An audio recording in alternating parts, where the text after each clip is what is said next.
call you up. I've got two questions. Cameras spitting out its input on a speaker. How much space can that count?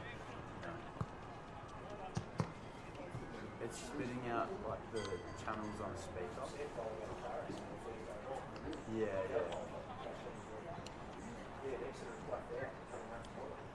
Oh, yep.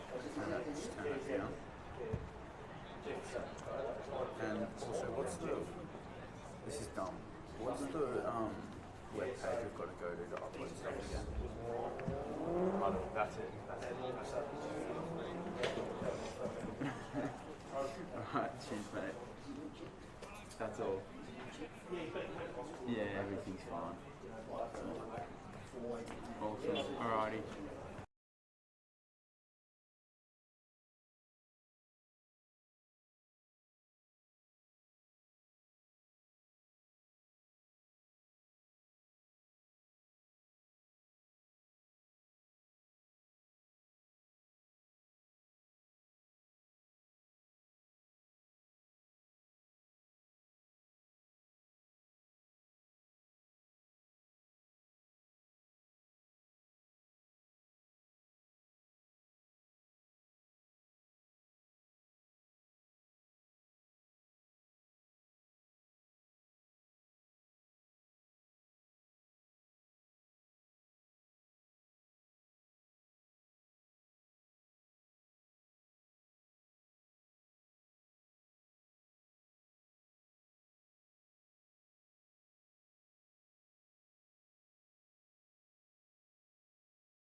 Always torn between that, but it is easier.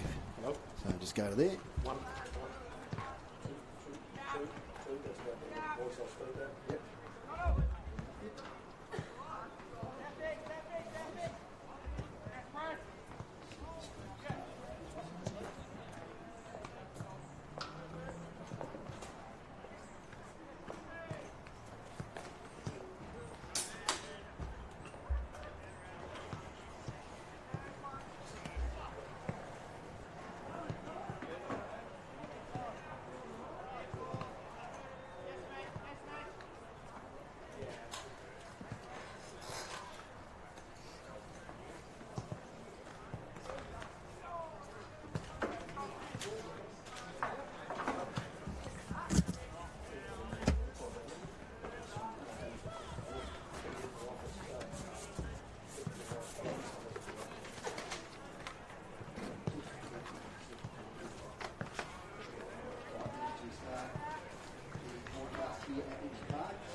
Screen up here now, and just see if you're okay. We'll give it about 5 minutes.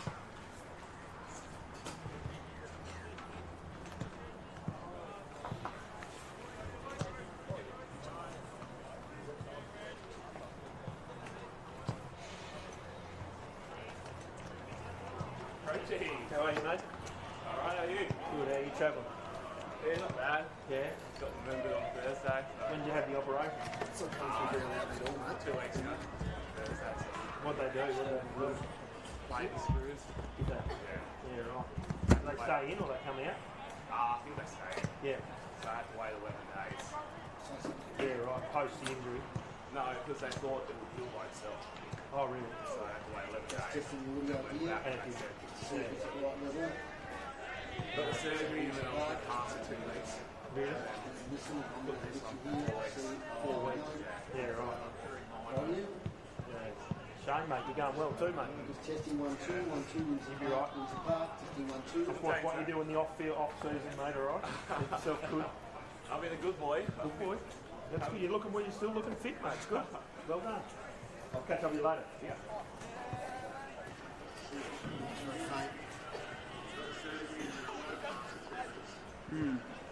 That's really weird.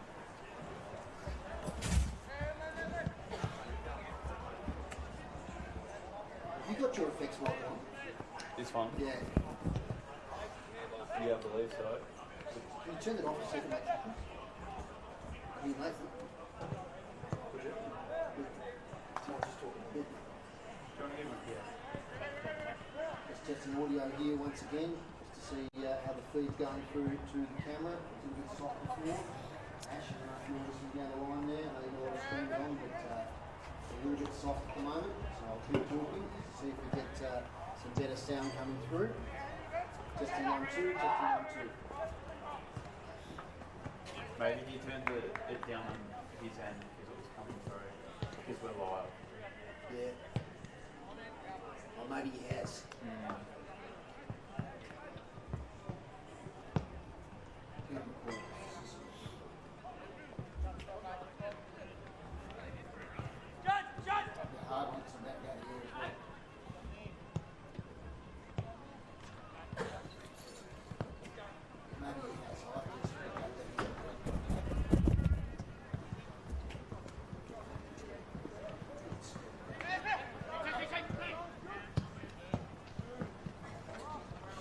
Ready to go, Chris?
Welcome to Windsor Park in Launceston. It's round 15 action here in the Tasmanian State League footy.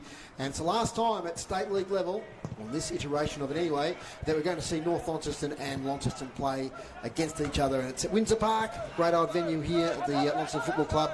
It's going to witness this clash today. North Launceston heavy favourites, but hopefully Launceston will give a good count of themselves as they've much improved as the season has progressed. In commentary today, it's a bit of a skeleton crew. Most of the guys are all at UTAS Stadium watching Hawks versus Fremantle, but ever faithful here, we've got from AFL Tas Nathan Warren with me in commentary. G'day, Nathan. Hello, Foz. How are you, mate? Good, mate. Thanks for coming along. Thanks for having me. And a lot of the boys here that you've got an interest in, of course, the Devils boys, past and present. I know you like to track the guys that have also gone through the program and see how they've developed as well. So a lot of interest for you in this game today. Yeah, absolutely. As you said, there's past and current. There's a fair few current boys out there. Probably more on the North Launceston side, more than the Launceston. Launceston, we've got Lucas Wootton, Isaac Smedley, Avery Thomas, and then the other boys on the other side, you've got your Max Roney and Lenny Douglas, Ollie Cubank, Ollie Dean in the academy. So, yeah, they're pretty stacked, and I think they've got a stacked side too. Just on before we move off the Devils boys, they sort of play different roles at club than they do, at Devils level. Do they a bit of experimentation or just give them a bit of a change-up? How does that work? I think North Launceston generally keep them, obviously Ollie Dean, ruck forward. Yep. Max Roney, you'll find him probably play behind the ball. Dom Pitt will be on the ball. Dom Pitt might be one, hard side to crack in the midfield, but the way he's been going, been sensational with us, so I think we'll find him in there at times. Ollie Cubank will probably play more, maybe a wing role, half forward. So, yeah, generally they play in their spots where we play them. And it's we talked about the first game of the year. Nathan, you helped us out here on CPAC Radio. That was an absolute annihilation, really. Can't put it any other way. But since then, Launceston have gelled together pretty well. They've had a couple of wins and a couple of close losses. So they're a bit more of a competitive unit than they were in round one. Yeah, they are. I haven't seen them other than the game at UTAS Stadium. Both sides obviously don't get to too many State League games, but the way that North Launceston put speed on the ball really excited me in that first game, and tends to be what I'm hearing they haven't shied away from. Launceston, they improved that second game. They were a lot better at UTAS Stadium, so I'm excited to see how their game styles changed from that first time I saw them. Of course, you just got back from the Under-16 Championships. Yes, mate. Yeah, absolutely. It was the boys did really well. We unfortunately finished second. We lost the last game against Sydney Swans, was the decider, and we went down to them by only a couple of kicks. So a very, very good outfit. But the boys were sensational away. Great win against Brisbane Lions in the first game. We beat NT a couple of weeks before that, and then unfortunately got beaten by Swans in the last one. Oh, yeah, some great talent coming through, both at under 18 and under 16 level. Absolutely. And we'll see some of that on show here today. So both teams are broken up. I should mention the ground conditions. I had a bit of a walk out there before. Not too bad. We've had a bit of rain this week, but it's been a fairly dry winter overall. There is one patch at the northern end of the ground, probably from about 25 metres out from goal right through to the goal square. It's a bit choppy. Yeah. I don't think it's muddy necessarily, just a bit choppy. But other than that, the ground's a pretty good nick, Nathan. No, for this time of year, mate, I think wind back the clock a couple of years ago, this time of year it was she was a bit of a mud pit. But I suppose the Exeter side end, that's the only really muddy part. So first quarter, and looking at how the teams are lining up, looks like North Launceston are going to the northern end, Launceston to the town end. We're underway here at Windsor Park, and from the first bounce, it's Lee gets the tap out. Player tackled there. That was Stingle releasing out of Van Dam. First inside 50 entrance to North Launceston. Off hands the dangerous Leary. Handball's off. Declan Chug 20 metres out directly in front. A dream start for North Launceston. They've got a goal on the board really quickly here. And what a good start that is. Didn't take him long, did it? And again, I forgot to mention Oscar Van Dam. He's obviously played a few Devils games for us this year, so he'll play where he can with us for the back end of the year as well, without taking him away from North Launceston. So that was really good. There's their handball chain again. So one goal on the board, one goal straight, 6 North Launceston. Launceston yet to score. And beautiful day here. There's a bit of a sort of coolish breeze. It's a bit of a southerly actually, so it could be favouring the end that North Launceston is going to in this first quarter. It's maybe they won the toss there and decided to go with it. Sting, second possession, works his way clear, left foot, kicks inside 50 towards Griffiths. Gee, nearly took a good mark. Has the recovery, tackled from behind by Riley, I think it is. Ball released. Leary, little handball to Chug. Chug kicks towards goal. Dean in a wrestle there with Pfeiffer. That's a good matchup. Ball towards the boundary line. Jones can't quite pick it up. It's over the boundary line, and I've got to do the goal kickers today. Now, you have to keep an eye on me. I don't usually do this one. I can do that. I can give you a hand there, Foz. Yeah, okay, no worries. Just looking at the matchup, so we've got Jacob Wheeler and Harvey Griffiths. So I'll keep a keen eye on that matchup. Jacob's hit a bit of a purple patch of late, which is good for the kid. Out now to Pfeiffer. Handball semi-smothered there by Stingle. Lays the tackle, comes out, Thomas. He's tackled from behind. There by Topoli Kubank, who's an impressive youngster. One to look out for today. Had a great Allies series. Hitting the scoreboard, playing on the wing. Had a great carnival. Having trouble with the scoring here at the moment, so let's try and catch up with that in a moment. A bit of a skeleton crew, as I said today. Usually you've got about 6 people here. Just you and me, Nathan, so I'm doing a few jobs that I don't normally do, but I'll try You're very good at it, mate. You're very good at it. See how we go. It is one goal straight, 6 North Launceston. The Blues yet to score. Cox Goodger overruns it, runs into an opponent. Chance here for Launceston. Polfreyman back in the team after suspension, gets his first possession. Up here towards Foley. As Launceston player tackled to a standstill. Attacking side of the wing for North Launceston. Looks like Foley's playing forward, generally a defender or midfielder, so interested with that and watching him there. Now it comes now towards Jones. Jones handball over the top here towards Polfreyman. Second involvement. Tackle from behind by Cox Goodger off the hands of Nicholas, out of bounds. It's a boundary throw in. Mitch Nicholas won through the Devils program. Geez, he's having a pretty good season. Got a slight hammy mid-season, but he's come back pretty well. Been added to the state squad too, Yep. which is good. So Be interested to see, which is next week, Foz. Big weekend next weekend. Absolutely. Looking forward to covering the men's and women's games there. Releasing handball out in towards Avent. He's going to run onto it, slips over on the turf, gets up again, kicks inside 50, and finds Chug there, who's already kicked a goal.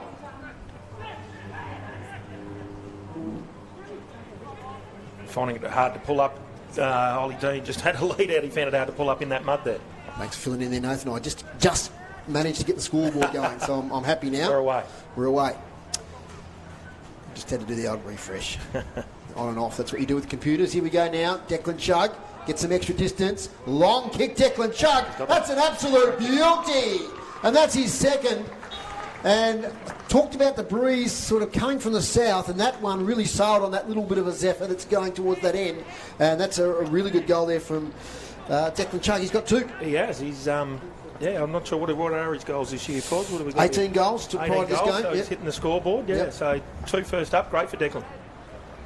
2 goals straight, 12. Launceston yet to even get past the centre. So that Bombers, they've got the state midfield there basically, haven't they? Salisbury, Van Dam's in there, Cox Goodger. So Dom Pitt's in there now too. I spoke about him going in there, just tough, hard at it. I love the way Dom goes about it. Yeah, he was impressive last year. I think he was only 16-year-old last year. Correct. Yep. He's 17. He would have been 17 last year. Yep. So developing well. Aptet Nunn wins the tap. He's going to get the follow-up. Oh, and that might be a high tackle there on Salisbury, not paid. Jones tries to emerge. He does. First chance now for Launceston. Kicks towards half forward. Towards Isaac Hyatt. He might have got a little bit of a shove in the back. He gets up. In fact, it's Ben Hyatt. Yep, kicks it off the ground, and it's going to be out of bounds. And he's adjusted very well to TSL footy after coming over from Hillwood. He has, mate. Yeah, the first game, a bit quiet in the first game, but then he again, another one who had a bit of a purple patch and got elevated into the state squad the first time round. So well done to him. Tina McCormack is going to do the ruck work here in the forward line. First time for the binoculars today. So it's down the southern end of the ground. Off hands. Tackled from behind Avent. And we'll get a ball up. That's one of the, well, as we said, the last time these two teams were meeting the TSL. And it's Brad Cox Goodger's 50th derby between these two teams in the TSL. Yep. Bit of trivia there. Now we've got a free kick back on play, and it's going to the way of Launceston. Let's find out the player who got it. It's for holding. It's going to go to Lucas Wooten. Yep, on the 25. He's had 3 different numbers now this year just to confuse me for the Blues. So he's got the number 25 on the back. Lovely by foot, Lucas. Great ball user. You backing him in? I will, mate. Yeah. He's going to deliver from about 40 out. Here the player's trying to put him off. Here he comes. He's got it. He's done it pretty well. It fades slightly. He's got it though. He's got it in. Lucas Wooten, first goal for Launceston. Fine conversion. Gee, you picked it, Nathan. That was a great shot on goal. Yeah, first inside 50 for him and they score. So that's fantastic. No, he's great ball user, Lucas. Looks like they're playing him a bit of a half forward role.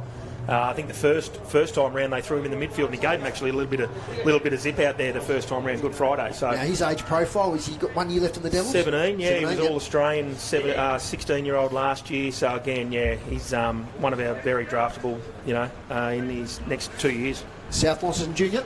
No, he's actually a Launceston Junior. Yep. Went to South Launceston. That's right, he went to South. Yep. Yep. 2 goals straight to 12 North Launceston, 1 goal straight 6 Launceston. It's sound you can hear cars passing in front of the balcony here at Windsor Park from the bounce. There he is. Here we go now. Wooten gets it to Jones. His handball smothered. Comes out to Nicholas. Releases Van Dam through the centre of Windsor Park. Beautiful hit up there to Leary. Wheels and goes. Spearing pass here inside the attacking 50. Chance for Napoli Kubank. He's dispossessed. He gets it back again. Still a chance here for North Launceston. Out comes Riley. It's out to a teammate. Connell McCormack, who kicks it to the wing. And that's a nice mark taken there by Elmer. Elmer, short kick. On the bounce to Pitt. Back to Elmer. The Devils combine. Gets through traffic. Handball smothered though. It's a high tackle. Nathan Warren a bit dubious on that one. Yeah, a bit harsh. Well done, Avery. Come forward to defend. That was really good by him. Elmer spots up. Player Stingle on attacking 50. He's going to get it to Cox Goodger. Oh, getting a hand in there pretty well was Conor McCormack. Now Cox Goodger dives in. That was a great defensive effort to Conor McCormack. Just got a fingertip on it. Yep. And deflected away from Cox Goodger, who would have been lining up 35 out. From the bounce, from the throw up, I beg your pardon. Now it comes out here towards Lenny Douglas. Mercurial snaps on goal. Talking of Mercurial, there's Harvey Griffiths. But it goes over his head, out of bounds on the foot. Yeah, Lenny doesn't need much daylight. He'll pin his back at anything he gets a sniff at. Ball just being retrieved. Going back here to Jacob Wheeler. Wheeler from the back pocket. He got himself under pressure there, but it's a good long kick. Now, big fly from behind there by Foley. And he knocks it out of bounds. So bounty thrown in front of the club rooms. The Bombers 12, the Blues 6. You'll see City Park Radio 103.7 and 96.5. My name's Dave Moore. I'll bring you the action here this afternoon. Of course, we've got AFL happening at UTAS Stadium. We'll keep you up to date with that, as well as the other TSL games. There's a big one at Lauderdale today, the Lauderdale and Clarence. Just got big ramifications for the latter. Now we've got a free kick coming back to the Blues here. Come back to Apted Nunn. Took a nice mark last week and kicked a goal. He's going to go sideways to Isaac Hyatt. Right in front of our sponsor, Brew Coffee Hut. Thank you for your support this year. Lovely kick by Hyatt. Oh, but getting in the way there was Pitt with a spoil. Now Leary ventures up the ground. Left foot kick. Tries to spot up a teammate. Two Blues spoil each other. Now it's a free ball here to Griffiths. Picks it up with one hand. Spins. Handballs. Only to space though. There's Colin McCormack. His handball wasn't great. Leary might have got a high tackle. He did right in front of the umpire. He's been busy early, Brandon Leary. He has. Yeah, I think young Avery's got the job on him. Out to Nicholas, who's ventured up the ground. Don't often see him kick goals. Doesn't go for it. Goes to the prop. The leading chug has already kicked two. Good spoil there from Dylan Riley back in the team today, who just grabs that hamstring a little bit, Nathan. He has. And he's not getting up in a hurry. That is a worry for the Blues. Clutching the hammy. And I don't think it'd be a cramp this early in the game. No, he's a high hamstring, but look at that. Yep. Yeah, unfortunate. Going to play on. Saw Dacos last night get a corked hamstring, which was unusual. Lee with a great tap. Tackled there was Presnell. Now Coxbridge on his right. Slams towards the goal square. Nearly a mark to Ahern. He lays the tackle. Riley tackled. Not penalised. Palfreyman. Close quarters. Burling. Kick smothered. Now Presnell. His handball smothered. Kick over the shoulder. I think that was Chug once again. Is that going to be a goal? I think it was touched right on the line. So behind there to North Launceston, the first one of the day. 2-1-13, letting Launceston one goal straight 6. Yeah, close watch on Dylan Riley here. He's still holding that. He's talking to the trainer there now. I reckon he looks like he's heading off. Yeah, he is. That's a real pity for Launceston. And gee, with 6 weeks to go, he might just get back before the end of the season if it's a bad one. Thomas now slips as he kicks. And they kicks it straight to Jack Avent. Now he's got Stingle by himself. They're lined up here. They are. He goes inside 50. Gee, the mark dropped there by Ahern. Griffith snaps on goal. It's going to go over the back of the contest. Dylan, Chug, is it? Yes, it is Chug for 3 goals in the first quarter. Declan Chug. Well, they were a man down there, Foz, with Dylan going off. They were, and he found himself undermanned there. He was actually manning up Declan Chug. Yep. So 3 goals in the first quarter to Declan Chug. And 3-1-19. Plays 1 goal straight 6. Josiah Burling's going off holding his arm here too, Foz. Okay, oh my goodness. Yeah, that's... And 2 of their defensive It's like elbow players. Or something. He's holding his elbow, so...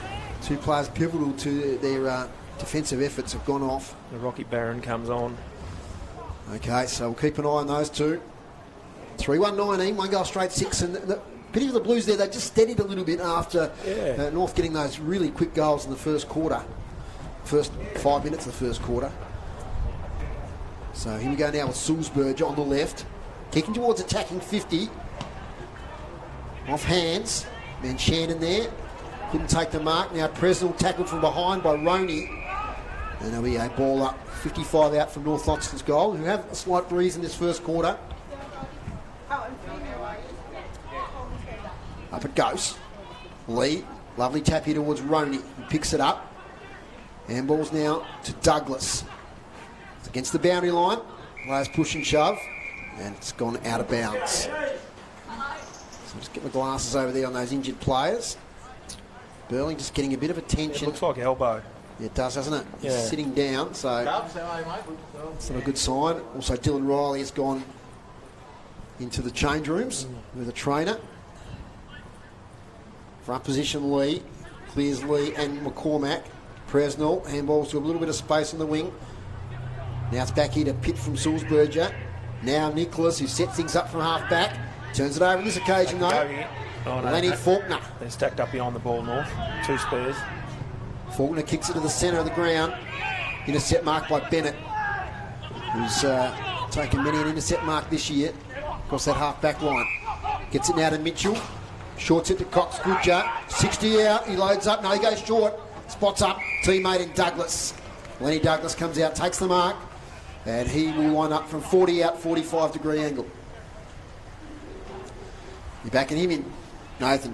You backed in young Wooten. I backed in Wooten. Yeah, you're a bit reserved this time. I am with Lenny, yeah. Oh, If he was running away from goal, snap it over his shoulder, I'll back him in. But so he goes with a set shot. Lenny Douglas, boy from Devonport, kicks towards goal. It's out to the right. Sneaks in for a behind. So 3-2-20 now North Launceston. 1 goal straight, 6. I was odds on Brad Pitney is back there too, mate, on the left-hand pocket here, on the right-hand pocket. Short kick comes out now to Hyatt from Polfreman, who's doing the kick-out duties in the absence of Burling. Back to Polfreman. He said back in the team today. He actually had 7 weeks off, even though he only got suspended for 4 games. State games and buys and whatnot. So he's well rested. Oh, Hyatt nearly took the mark. A little push there. I don't know if I saw that one, but anyway. Defensive side of the wing to Conor McCormack. Nice spearing pass comes into Wooten. Wooten back to Isaac Hyatt. This is good. Now to Ben Hyatt. On the boundary line is Brewer. He's tackled as he handballs, therefore it doesn't get the full distance. Taken by Bales, who tries to get through traffic. Well, good smart play there by Franklin. Did he get a high tackle? Play on, says the umpire. Back to Bales again. They'll set things up here through Harry Bales. Handball's back to defensive goal square to Nicholas. Nicholas goes wide looking for Man Shannon. He takes it on his chest. Plays on immediately. Runs his full measure. Takes a bounce. Has support. Now Stingle. Looks to the side and finds Griffiths by hand. Doesn't handle the handball very well. Now he lays a tackle as Griffiths on his opponent. Slings him to the ground. And we'll get a ball up. Just not a great handball there towards Griffiths. Just a bit of a floater. Yeah, but it was a good lead up for Launceston. Like I've already noticed, they're going more a kick mark approach here, which is a change from that first time I saw them. Now we've got a free kick going North Launceston's way. That might have been high contact on Pitt. So Dom Pitt. It's 55 out. He's got Big Dean back down the goal square if he wants to go that far. In fact, the kick's coming back to Sulzberger, so he must have got a free kick prior to the high contact on Pitt, inside 50. And marked out to Polly Kubanks. Snapped a goal for North Launceston. And ball just came over the back of the contest. He took on his chest. He played on immediately, so it may have been touched on the way through. Maybe he thought it was. I don't think the umpire called it, but he doesn't matter. He's in the scorebook. Absolutely. So a goal there to North Launceston. They go up now to 4-2-26 to Launceston. 1 goal straight, 6. Freo leading 20-15 at UTAS Stadium, and Sydney 22-20 at the SCG. And other TSL games today, as I just load up the app here. And looks like we're the only game on the app at the moment. So we'll wait to get some scores from the other games. D-League here earlier, it was North Launceston 23-13, 151, defeating Launceston 3 straight 18. So a big win, a percentage boosting win there to the Bombers in the D-League. So they're still in the hunt for the finals. Lee taps it to Sulzberger, who's tackled. We get another ball up. So 3 goals to Chug, 1 to Polly Kubank. And for North Launceston, 1 to Wooten for the Blues. From the tap, Polfreman will pick it up. Has support from Gillow, been quiet so far. Kicks it towards the wing. Nice work there from Elmer. Kicks high, Rocky Barron. Couldn't quite take the grab. Now laying on it is Bailey Gillow. Ball up. Attacking side of the wing for North Launceston. Haven't seen Dylan Riley emerge from the rooms yet, Foz. No. Reckon he's getting an ice pack strapped on that hammy. And it looks like Josiah's gone in there as well. Okay, 2 big losses there for the Blues in the first quarter. Isaac Hyatt tries to spot up his brother Benji. That was a good spoil there from Mitchell. Here's Bennett. Finds its way back towards Mitchell, who's happy to see it over the boundary line. Yeah, they're back in their foot skills, Launceston. I like it. Like they've got some beautiful kickers out there, so they're utilising them, which is great. Just getting forward momentum through there. So boundary throw in. Been playing 17.5 minutes. Lee with the tap on this occasion towards Van Dam. Now Pitt picks it up. He's tackled from behind. Sulzberger with strength. Somehow gets a kick away the wrong way. Event. Handball's meant for Pitt now. Gets to Pitt. Now to Stingle. They're away North Launceston. Spearing kick inside 50. Chaos ball here is well done by Avery Thomas with a big thump to Isaac Hyatt, who's dispossessed of the ball. Comes back here towards Wheeler, who's tackled. Can't escape, and we'll have a ball up. He probably had time to mark that, Avery. A nice thump on it, but... Developing player. Debuted last year in the TSL. Here's Paul Freeman. It's backwards towards Isaac Hyde, who's been busy so far. Now to Jones, takes on the tackler. He's going to be penalised, and the tackler was Oliver DePoli Kubank. You'll need to find a short here, and need to find a mark. He's probably too far out to score. He's thinking about having a crack. His eyes are darting inside. Top of the square. He's got big Oliver Dean there. He's going to lead out here. He's going to take the mark. Puts the Dukes up. The big number 24, Oliver Dean, son of Adrian. That's him. And he's taken the mark. Size 18 slipper. Absolutely. He's 20 metres out. Slightly right of centre. And this is probably just the area of his game he's got to get a bit better at, Dino, when he can go forward and mark like that. But he presents really well. He's got better in our program, and he's doing it at TSL level now too, which is great. So Dean, for North Launceston's 5th goal in this first quarter. In he comes. Kicks towards goal. Just offline. Talk me through his action there, Nathan. He just fell away from it a little bit there, Foz. His body followed where the ball went, so it's just got to keep his body going through, kick through the ball. Paul Freeman doing the kicking out duties with Burling on the bench. Gets it to nicely to Pfeiffer in the back pocket. Paul Freeman's run on, will get it back from Pfeiffer. The kick stands up. Big spoil from Van Dam. And gee, that's hurt Paul Freeman. He's not quick in getting up. He'll be right. A tough nut. So have you got a designated coach kicking for goal at the Devils? Not so much, No? mate. No, we just do in craft sessions. Robbie Devine? The Wiz? No. He's more than snaps. Yeah. Boundary throw in. Here's Dean in the ruck this time. Taps it. Almost gets it to Stingle. Picking it up is Isaac Hyatt. Another stoppage. So 4-3-27. Plays 1 goal, straight 6. Listen to City Park Radio 103.7 and 96.5. Take again is Hyatt. He's been everywhere in this first quarter. He's working hard, isn't he? He's been averaging, if I look at my stats here, 23 possessions a game, 13 contested over the course of the season. Which was never really his one wood. Like he was more an outside play, get his hand, use his beautiful leg that he's got. But, 6 clearances per game as well. Should hold his spot in the stateside too, which would be good for him. Yes, hopefully the players get through unscathed here today at UTAS Stadium, as Sulzberger is one of those players, gets tackled to a standstill by Lucas Wooten. Lots of stoppages in this first quarter here at Windsor Park. Stingle to Chug to Sulzberger. Now to Avent, now to Nicholas. Nicholas from 45 out. Mitch Nicholas just got pushed as he kicked it. Affected the kick. They're sharp with that hand, that run and receive. 4-4-28, 1 straight 6. It's a 22-point margin. Avery Thomas will mark in the back pocket.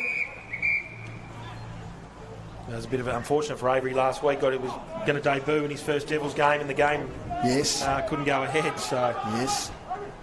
Here he is again, receiving the handball back from Jones. Kick close to the boundary line. Pretty good kick though. Yep, beautiful. Finds Isaac Hyatt. So Hyatt, thinking about the switch. Just got to keep taking the easy kicks here. He's got Brewer down the wing, big fella, but on his tail there is Elmer. Elmer just takes it through traffic nicely. Cox-Goodger, he gets some space where there was none. To Polycubank, back to Cox-Goodger. Tackled well by Wooten. Good chase, as Nathan said. Now the turnover. They're away. Wheeler to Paul Freeman. You get a block there from a couple of teammates. Back to Franklin, who's confronted. Coughs it up. And there it goes, the opportunity. It's going to be taken away here by Nicholas. Kicks the half forward beautifully to Sulzberger. That's where they get you on the rebound. North Launceston to Leary. Nearly took the mark. Good work from behind here by Barron. Follows the ball in front of him. Can't pick it up. Back to Sulzberger to Polycubank. He's been busy in the first term. Looks for an outlet handball. Now he kicks towards Van Dam, who I was going to say takes the mark. Dropped an absolute sitter. Now to Hyatt, who's probably had about 10 possessions in his first quarter. That's Isaac. Gets it to Ben Hyatt, who's tackled from behind high by Bennett, who's a little bit frustrated with that one. Fletcher Bennett, another one in the state team. Benny Hyatt. They're going to have to go long down the line here. They're every... Oh, no. Launceston Junior. He's played at Hillwood last year, or last few seasons. Now to Bailey Gillow. Debuted here as a 16-year-old against the Tigers a few years back. And kicked the winning goal. He did from about 50 out, I believe. Was. We're putting that on social media during the week. Keep an eye out for it, Nathan. I will. Ben Hyatt gets it towards Bailey Gillow. I'll tell you why in a moment. As out it comes now towards Sulzberger. Kicks inside 50. Smedley. And getting back there is Isaac Smedley. He's got a teammate wide in Wheeler. Goes to the wing looking for Jones. Gets it on the bounce. Now to Polfram. Good at play here from the Blues. Can they get a goal late in this first quarter? Now to Foley, who has a little bit of space. Handballs backwards. Kick inside 50. Here towards Ives. He's all by himself. And clears it now to Jack Avent. That very strong North Launceston defence. They don't concede much. Avent touches the ball on the ground. Kicks to the wing. Cox Goodger uses his body beautifully against Gillow and takes a chest mark. Now the handball away towards Elmer. Elmer inside 50 looking for Douglas, but just overcooks the kick. A touch marked by Rocky Barron. He switches play here towards Ben Hyatt. Falls short in the breeze there. And Oscar Van Dam. And he gets it to Leary, who takes the mark 40 out, 45-degree angle. Well within his range. Well within his range. Just quickly while he's lining up. Yes, we're counting down my top TSL's coming to an end. Okay. See? Top 15 games. Okay. 15 games that we've covered. And that Launceston Tigers game, for that highlight, is going to be number 14 during the week. I remember the game well. I put up number 15 last night, which I'll get to in a second. Brandon Leary. Sets it out left. It's going to come back beautifully. What a kick that is from Brandon Leary. All class. And that's the 5th goal in the first quarter for North Launceston. 5-4-34 to 1 goal straight 6. And Brandon Leary gets his first. Then number 15 last night was North Launceston versus Devonport at Inverleigh Park. Okay. Back a few seasons ago, and Mitch Thorpe playing for Devonport. Then he kicked 4 goals in the first 15 minutes. Right. And it was a really good game of footy. It was a Sunday game. Good crowd in. Bit of a change up at Inverleigh Park. But yeah, so that was number 15. So number 14 will be up on social media this week. We'll count them down between now and the grand final. Look forward to it. The number 1 was an absolute Looking forward ripper. to number 1. The number 1 wasn't a grand final. So, Okay. It was a final, but not a grand final. So I won't give anything away. It's got to be a mystery. I've already given number 14 away before I put it up. So anyway, here we go. Back in the middle. Tina McCormack might have won that tap. Shark though by Cox Goodger. Plays volleyball with it. Can't quite get possession. And we're right back in the centre circle again. Rinse and repeat. So we've got Dylan Riley with he's done, mate, by the look of it. He's over there with the jacket on. We've got Josiah Burling still over there. So they're down 2 rotations, which doesn't help. No substitutes in the TSL. Up here towards Chug, 3 goals first quarter. Tackled from behind by Barron, breaks it. Now to Pitt, over the top to Depoli Kubank. He's been good in this first quarter. Long handball back to Elmer, who'll be under pressure. Tackled from behind, holding the ball. Free kick, Launceston to Lucas Wooten. Nothing wrong with Launceston's effort at the moment, Nathan. It's just that extra class of North Launceston. Yeah, absolutely. And again, their styles changed from that first game. They're not just bombing long down the line and playing into North Launceston's hands. They're trying this, which is, that doesn't always happen, but that's okay. I don't mind it. 45 kick there, found Avery, who finds in turn Isaac Hyatt. We'll get the stats from the Lonnie boys at quarter time. I reckon he's had 10. Yeah, he's been good, Isaac. So they're only doing this when they really need to. Long kick clears the contest. Ives is there, so is Nicholas. He's had a fair bit of it this first quarter as well. Ball spills out. Umpire is coming in to ball it up. Umpires today, Riley Stevenson, Caleb Berkery and Brad Percy are the central umpires. Gillow got a high tackle there from Cox Goodger, played for it pretty well. there's the quarter time siren. And at quarter time, it's 5-4, 34 North Launceston to Launceston 1 goal straight 6. So a dominant first quarter for the Northern Bombers. They lead by 28 points. And looking at the goal kickers. For North Launceston, 3 to Declan Chugg, 1 to Brandon Leary and 1 to Oliver Topoli Kubank. And for the Blues, 1 goal to Lucas Wharton. Today's broadcast brought to you by Elgas for your LPG needs statewide. Talk to the locals with knowledge. Phone 13 11 61. Nathan Ryan, your thoughts there on that first quarter? Yeah, again, obviously great start to North Launceston with Declan Chugg kicking 3 and then chiming in with the other guys you spoke about. You know, they're getting full bang for buck in the midfield. I think led by Stingle in there. I'm not sure how many clearances he had there, but he was probably their best mid along with Van Dam. Kubank, you spoke lively up forward, and you know, Al Lee giving him great service in the midfield. I thought, you know, I like what Launceston are trying to do. They're trying to chip it around, and they'll only go long down the line when they have to. All right. We've spoken about Isaac Hyde, or Cheeky, as I've written him down here. He's fantastic. Avery defended really well there, had his moments, and Pelf probably their predominant midfielder there. So they're trying, which is good.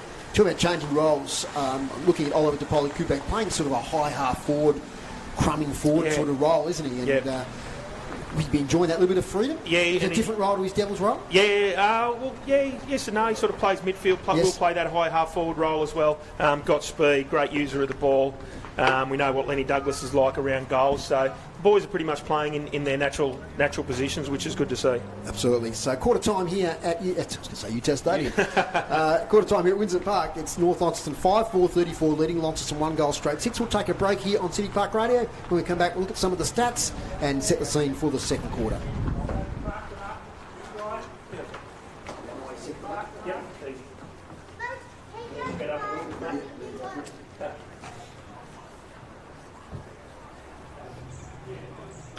Change your style, I don't mind it.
This quarter-time break brought to you by our sponsor Brew Coffee Hut, making hot drinks for you at the game today, and you'll find them over near the Launceston change rooms on the far side there. You can see them pop up every now on the broadcast when the ball's on the far side. Making hot drinks for you at the game today, and you know, they do a great service here at both TSL venues, at Windsor Park and at UTES Stadium. Thanks to Brew Coffee Hut for your support. A lot going on here, so let's start with the TSL quarter-time scores. Here it's 5-4-34 North Launceston, the Blues 1 goal straight 6. At Lauderdale, close to quarter time, it's Lauderdale 2-4-16 leading Clarence 1-2-8. Now there's been a bad injury, and I know I showed you this before. It's from, thank you Matthew McGee for telling us this one. Bad injury to Ambrose Brereton. I think, is he in the Devils program? No, oh, sorry. Different Brereton. No, you had me turned off, mate. Right. No, Ambrose isn't. No, Ambrose, it's unfortunate, isn't it? Broken elbow or arm by the looks. He's a Tigers player, so the game has been delayed for several minutes. at North Hobart. So we wish Ambrose well there. So no score there as yet. AFL-wise, at Utah Stadium, it's Fremantle 27 leading Hawthorn 17. Sydney 35. North Melbourne 22. I'll have a quick look here at the individual stats thanks to Damien Donnelly and Darren Lovell from the Lonnie Stats Department next door to us. And Isaac Hyde, I got it right there. Nathan, he's had 10 in that first quarter. Yep. Palfreyman 8, Liam Jones 7, Avery Thomas 7. And they're the main possession getters. Of course, we just look at Launceston here. Harry Bales had a very quiet first quarter. They're just keeping a track on him, just with the one possession there. And you got the team stats there, Nathan. What does it show you? Yeah, well, it's actually interesting, mate. I've spoken about the difference in the game style Launceston's come out with. So the kicks are actually pretty even. 45 North Launceston, 41 to Launceston. The handball counts 34 to 24, which the style that North play suggests that. Tackles are 23 to 22 in North's favour. Where they're getting came out is at stoppage. So it's 14 to 6 yes. on clearance, and then the inside 50, as the scoreboard suggests too, is 12 to 4. So North Launceston, they're having a crack, mate. And if you just joined us, injuries in this first quarter. We see Dylan Riley, Nathan.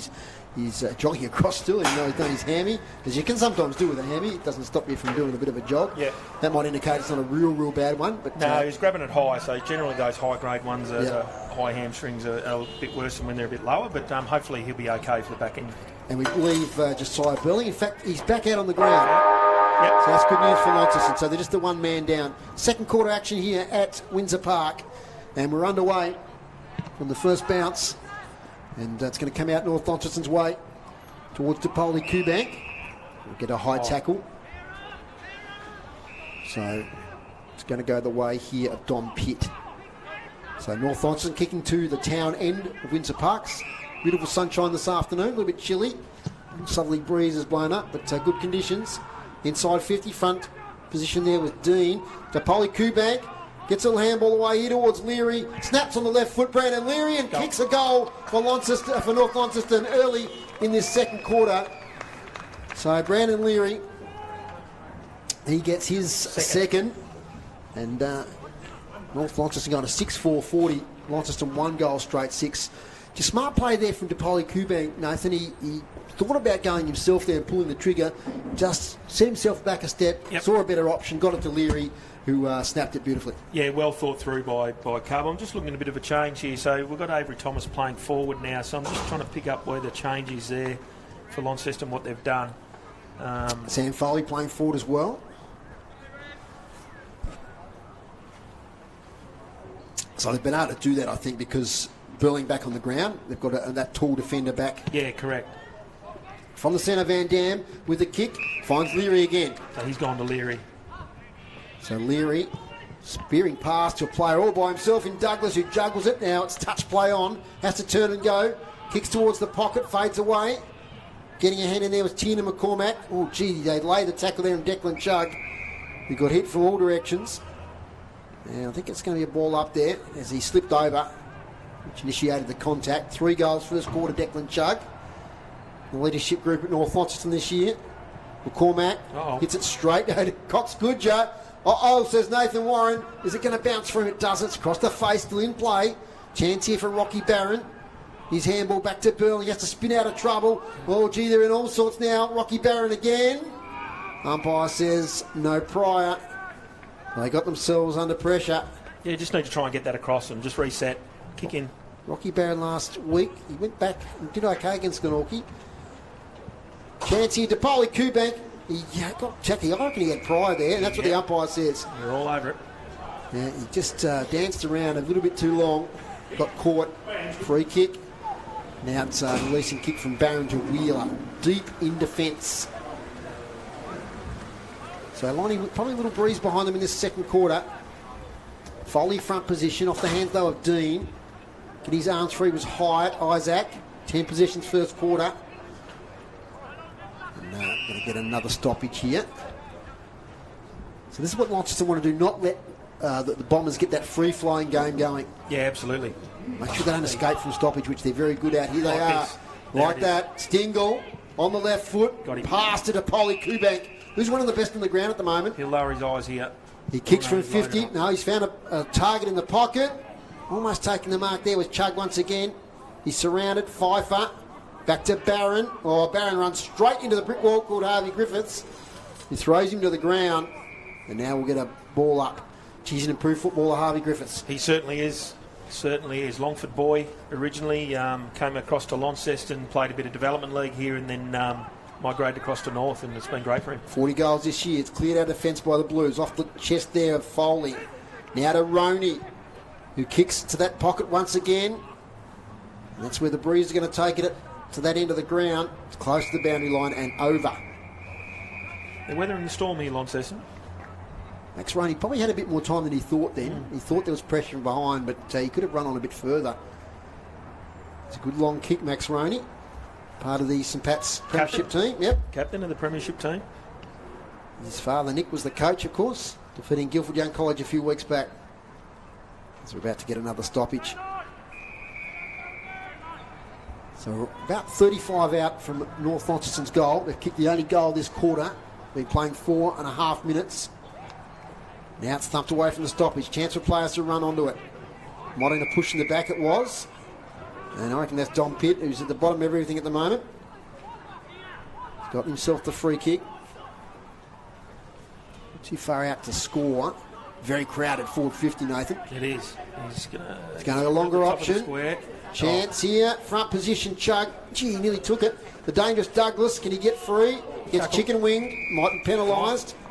And is penalised. Saw that a couple of times last night. That tackle now, that good tackle where you pin one arm. Yep. You've got to lay them down now too, can't you? Yeah, that's right. You've got to place them down on the ground. Palfreyman. Now he's going to get downfield free kick here. Isaac Hyatt, possession number 12 coming up. Kicks long up here, looking for his brother Ben Hyatt. He's against two, thumped away by Mitchell. Right in front of us here, in the bright sunshine at Windsor Park. Dave Moore and Nathan Warren on City Park Radio 103.7 and 96.5, bringing all the action. Ollie Barr, now that's interesting. Harry Barr was just at one possession. Now, Ollie Barr last week manned up Daniel Joseph. Did he? From nullified. And nullified him. Good. Did not let him get a kick, even though he only got one possession himself. So he's the stopper. The Stingle. Gee, he got that out somehow. Now Van Dam, Nicholas gets space. Sums up his options, goes towards the Polly Kubank. Could have taken that mark.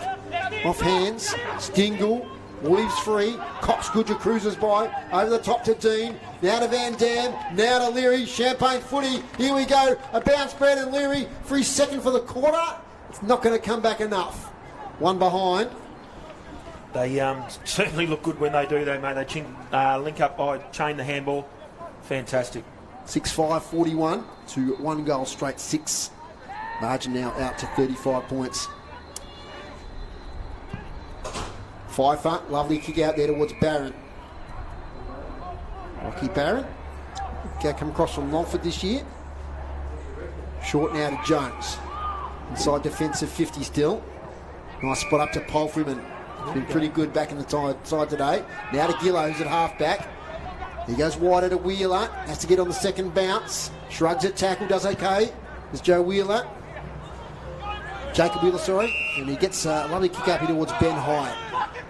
Ben Hyatt, chip kick. Here looking for Wooten. He can't take it. It's going to be out of bounds. Up against his Devils teammate there in Elmer. They did well there, Launceston. Just channelled it out of the back half. They did well. Just chip mark. Boundary throw in. About 70 metres out from Launceston's goal. But contest to be Foley, who's very much undersized here against Lee. Lee thumps it. The advantage of Stingle. Can't rein it in. Wooten does well. Kicks inside 50. Here's a chance for the Blues. Burling. Oh, that's going to go through. No, just the bounce stood up. I was with you there, Nathan. It looked like it was going to go through there from Wooten, but got a bad bounce. It was thumped through for Launceston's first behind. 1-1-7. Plays 6-5-41. I think that elbow's still playing around with Josiah, so they're moving forward now. Not a bad move. He can take a good mark. Yep. Was a forward. Pretty much a forward all his junior. Came back to Launceston from Perth Footy Club this year. Eyes now. Outside defensive 50. Handball now to Elmer. Backwards to Manchandon. Beautiful kick, Manchandon finds Leary. Talk about good players on the ground. He's one of them at the moment. Wormburner to DePaul. Van Dam's got Douglas in space. Oh, gee, that was good spoil there from Pfeiffer. Douglas thought he had that on toast. Now he's got it back again, Lenny Douglas. On the left foot. Beautiful kick to Pitt. Good recovery from the Douglas. There is, might have been disappointed he didn't take that mark. Good defence from Pfeiffer. But on the recovery... Yeah, he just kept it alive. You need to get it over. Now Dom Pitt should be in range here. Getting into a slight breeze. 30 out, just right of centre. Kick the only goal this quarter. Now at North Launceston. Go on, Dave. There you go, mate. Mike. There you go. Your old buddies there, Dave. Saying hello to a few old mates. There's Dom Pitt. He's off to the right and missed that one. So it's 6-6-42. North Launceston. Launceston 1-1-7. Yeah, he was unlucky, Dom Pitt. He probably, that little stint he had to sit 2 weeks out, and he was in Allies contention for those games that he missed out. Yeah, probably, unfortunately. He's got one more year left in the Devils? No, he's 18 he's this 18. year. Yep. Of course, there's always that overage opportunity, perhaps. Yeah. So the kick comes out. Nice mark there to Caleb Brewer, who's a developing ruckman. You took him away to Queensland, Nathan? No, he didn't go away, so he's an overager, so 17-year-old. He's definitely in the squad. He was an emergency. Okay. So again, comes back from cricket. He hadn't played footy for a couple of years. Good prospect. Nice mark here from Bennett. Gee, an interesting handball to Stingle, who's under pressure. They're going to get out of it, though. Back to Bennett. Just crashes through a tackle. Now to Polly Kubank. Couldn't link up with Cox Goodger. Taken by Jones. Was tackled straight away by Cox Goodger. So they just tried a bit fancy there with close-in handball. North Launceston. It came undone. Yeah, it's not their strength. I think they'll just really like when they can just find that free, get that kick, just keep control of the ball where they can. Polfreman breaks through. Little kick to the side of the contest. Stingle's there. Takes possession up against Isaac Hyatt. Centering kick, they're lining up, but no one can take it. Foley's tackled, and we'll get another ball up. Same spot as 10 seconds ago. Yeah, I like that from Sam. Just go to ground. Don't cough up a handball. Just take it to ground. Get a stoppage. Up it goes. Trying to break through is Wooten. Kick smothered from Foley. Pitt, close quarters handball to Polly Kubank. Dispossessed. And I was going to say another stoppage, is it? Yes, it is. Third stoppage in exactly the same spot. We are about 60 metres out from North Launceston's goal. 11 minutes into this second quarter. They lead by 35 points. Now Pitt again to Cox Goodger on his right foot. Does well to get it to Roney. Max Roney looking for an opportunity to spear a pass towards Ahern. Couldn't quite take it. North can't get an opportunity to score here as Pitt is tackled. And there we go again. Another stoppage, 60 out.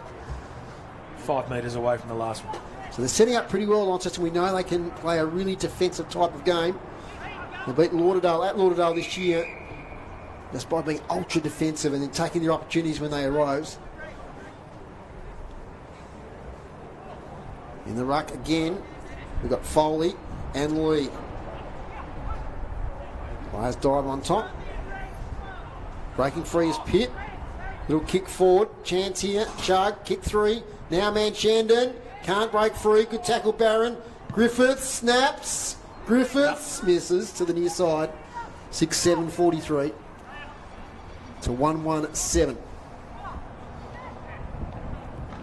12 minutes gone. Second quarter. Here on City Park Radio 103.7 and 96.5. So it's an interesting change here. Sam Foley's now gone in the ruck on A. Lee, and Apted's come forward. It's off hands. Nicholas, Stingle had it spent before he got it. Now he gets it to Cox Goodger. Cox Goodger special, is it? It's to the goal square. It's close. Touch just inside the line. He wasn't happy. 6-8-44. 1-1-7. You can see the effect of the breeze there. He'd usually make that distance comfortably, but it's held up in the goal square. Releasing kicks, a good long one out of Wheeler. It's been okay, Jacob Wheeler. Yep. Had a delayed start to the season through injury. Now gets it to Gillow, who's right on the boundary line. So are they going to be daring here? They go backwards now to Smedley. They just need to try and fan the forwards out for North Launceston. So Pfeiffer tries to spot up Conor McCormack, and that's good body work there from Cox Goodger. He didn't go for the mark really, he just put the body contact on. Yeah, and experience, absolutely. And Conor McCormack just couldn't get his body in position to take the mark. That spilled out of bounds. But I like that style. They're just trying to fan their forwards out. Don't just play to their strengths and keep it in tight. Try and spread them a little bit. So a lot of play taking place on that attacking 50 for North Launceston at the moment. Out it comes. Foley just slams on the boot. Torpedo into the centre of the ground. Clears the contest. Here's Apted Nunn. Fumbled at the crucial moment. Taken away by Mitchell. Now to Elmer. Elmer's kick. He's got a lot of options at half forward. One of those is Stingle. He just holds play up. Launceston close up the space. Now Stingle plays on. Goes towards the pocket. Plenty of Blues defenders there, including Liam Jones. He drifted back to fill that hole successfully. Goes wide here looking for Barron. He's in a one-on-one contest. He did okay, Rocky Barron, but now he's against two Bombers. They win out the Bombers through Manchan, and he falls over. Now Ahern. He can't get free. Blair Swarm on top of the ball. Taking it as Ahern. He's tackled though nicely by Jones, holding the ball. So not pretty footy in this quarter, Nathan. No, Liam had better options this side of the ground. Just those short ones. Just take the easy kick. Just keep taking territory. Like this one here again. Gets it to Pfeiffer as Liam Jones. On the boundary line to Smedley. Second mark in a minute. Take that one. Now to Isaac Hyde.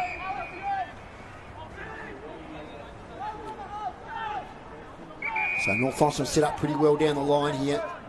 He's going to have to go to a contest, and he does. Sets it up. Lee's there, Bennett's there, Bennett takes the mark. Fletcher Bennett, averaging 7 marks a game this year, gets it now to Pitt, who's averaging 22 disposals per game in the TSL this year. Cruises off, kick towards full forward. The front is Leary, dangerous. Gets the handball away. Manchandon got space. Gee, that's a good smother by Tina McCormack. As the kick was saying towards goal from Manchandon. McCormack dives in again. And they're just really toughing it out at the moment, the Blues. They've only scored 1 goal for this quarter, North Launceston. And we have been playing 15 minutes, so they're restricting the ability for North Launceston to score. Closing up the space inside defensive 50. Now we get a free kick coming back. I think it's going to go to Wooden. Yes. Lucas Wooden. In the back pocket. Binoculars had to work out this quarter, Nathan, with all the play pretty much being in that attacking 50. That's Utah State. The Hawks are now hit the front by 13 points. 42-29. Now the game in a second. Off hands. Close to the boundary line. Over it goes. And Sydney 69 to North Melbourne 28. So looking at TSL. Still no score available from North Hobart, but at Lauderdale it was 2-4 to 1-2 in favour of the Southern Bombers quarter time. From the boundary throw in. Lee, beautiful tap out to Cox Goodger. Gets inside 50. Brad Cox Goodger. Put down your glasses. Great goal by the North Launceston veteran. And classic teammates. Well, classic linking up there from two teammates there, Alex Lee and Brad Cox Goodger. What about the tap? They've done it for a while, haven't they? They're in sync, aren't they? Like, yeah, again, beautiful left foot goal from Brad. We've seen it many times, haven't we? Yeah, they just knew what was going to happen there. He was on the run. Yep. He's just got so much domination in the ruck at the moment, Alex Lee. He's got the undersized opponent in Foley. He's a fine player, but he's got the height advantage and just tapped that to advantage. Yep. Cox Goodger cruising by, got space, and converted from 45 out on the run. Our 16s were lucky, actually. That Brad was up there going through the academies up there, so he actually took the midfield. So our 16s were under great tutelage with him, which was fantastic. Absolutely, and he'll be in action Utah Stadium next Saturday in the state game. I'll tell you what, he's probably playing some of his... he's just been so consistent. I mean, he had injury worries there for a couple of years, 2 or 3 years back around that COVID era, but he's playing as good a footy he's ever played. Yeah, he's free on the wing now. Like, he frees himself up out on the wing. And that's right. I think we talked to this year about the fact that you haven't got the burden of coaching. That's right. Just concentrate on playing. Yep. I'm sure he helps Adrian Smith out still in that regard. Here's Liam Jones now for Launceston, held without it. You get a free kick, defensive side of the wing. Liam Jones. Got nothing to go to. Kicks now, low, towards half forward. And on the chest now, Ollie Barr. Ollie Barr, left foot kick, inside 50. Ben Hight's the only target. Gee, nearly took it. Athletic attempt. Running into trouble with Stingle. Can't release the handball. He did well there, the Irishman. He did. Yep, Ollie Barr. Absolutely, yeah. And as I said, he's a stopper. Yep. Harry Bales, he's been on his tail the whole day. He's get back there again in the goal square on him.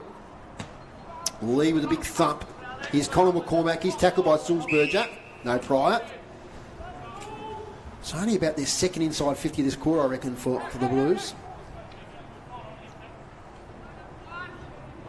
Lee, left-handed tap. Tries to find a teammate. Pitt breaks through.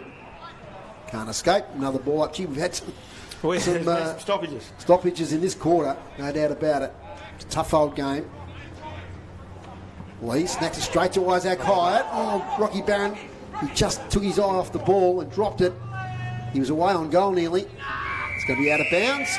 Nice little wrestle there between Polfram and Stingle. So boundary throw in. Nearly 20 minutes gone. We're going to catch up with Scott Stevens, the president of Launceston Footy Club, at half-time for a bit of a chat. Lee gets his opponent out of the way, throws on the boot, out in towards Manshandon. Good tackle there by Bailey Gillow. He couldn't get the handball away. So chance here for the Blues. They've got a spare forward. They can get it. Go deep into attack. Foley spare, yeah. Foley now from behind, flies over the back. And it's out of bounds right beside the right behind post for Launceston Footy Club. In the growing shadows at Windsor Park. That looked up earlier there. They had a 3v1 Launceston in their forward line. He just had to roll a little bit quicker, Bailey. Still Lee and Foley, the ruck protagonists. Haven't seen Ollie Dean in the ruck as yet. Lee falls down, still gets a tap away. Another chance to go at it. Yeah, so yeah, Dean pretty much played as up in that forward role at the moment. Yeah, I think probably the back end of the game. Yep. A-Lee will probably go forward and give Ollie a look in the ruck. Contested footy. Again, I don't mind it because he's playing a bit more forward, which is, he needs that exposure there. Another ball up.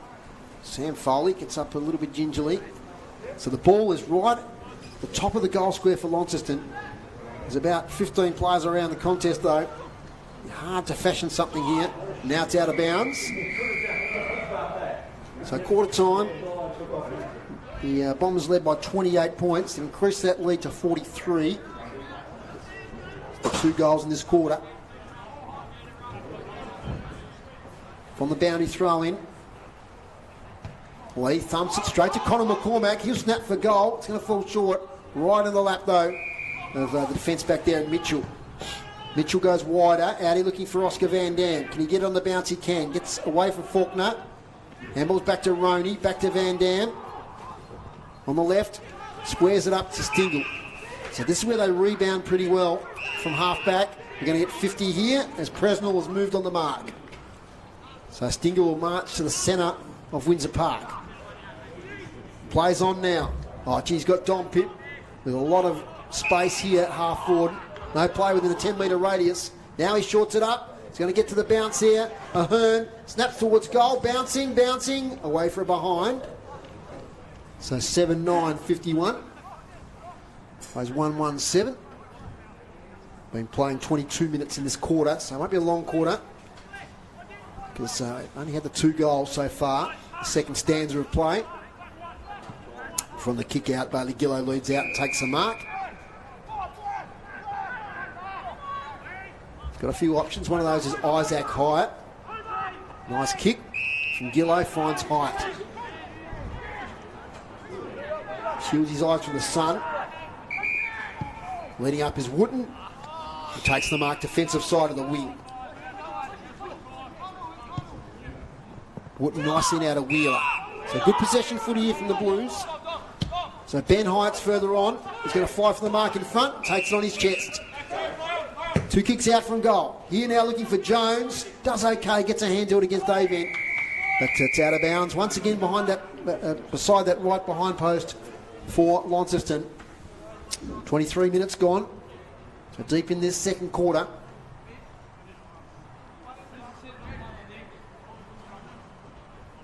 Boundary umpire, ball in hand. Foley and Lee once again. Nice boundary throw in. Lee almost takes it out of the ruck. Presnell swung in the tackle like a rag doll by Big Lee. And we're going to ball up.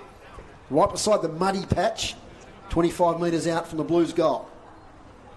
Foley just trying to make a contest of it at the moment. He got over the shoulder though, that's time of Alex Lee. So he'll get a relieving free kick.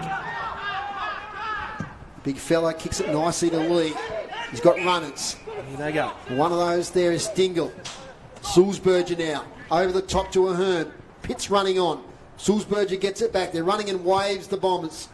Inside attacking 50. Over the back. Clears Leary.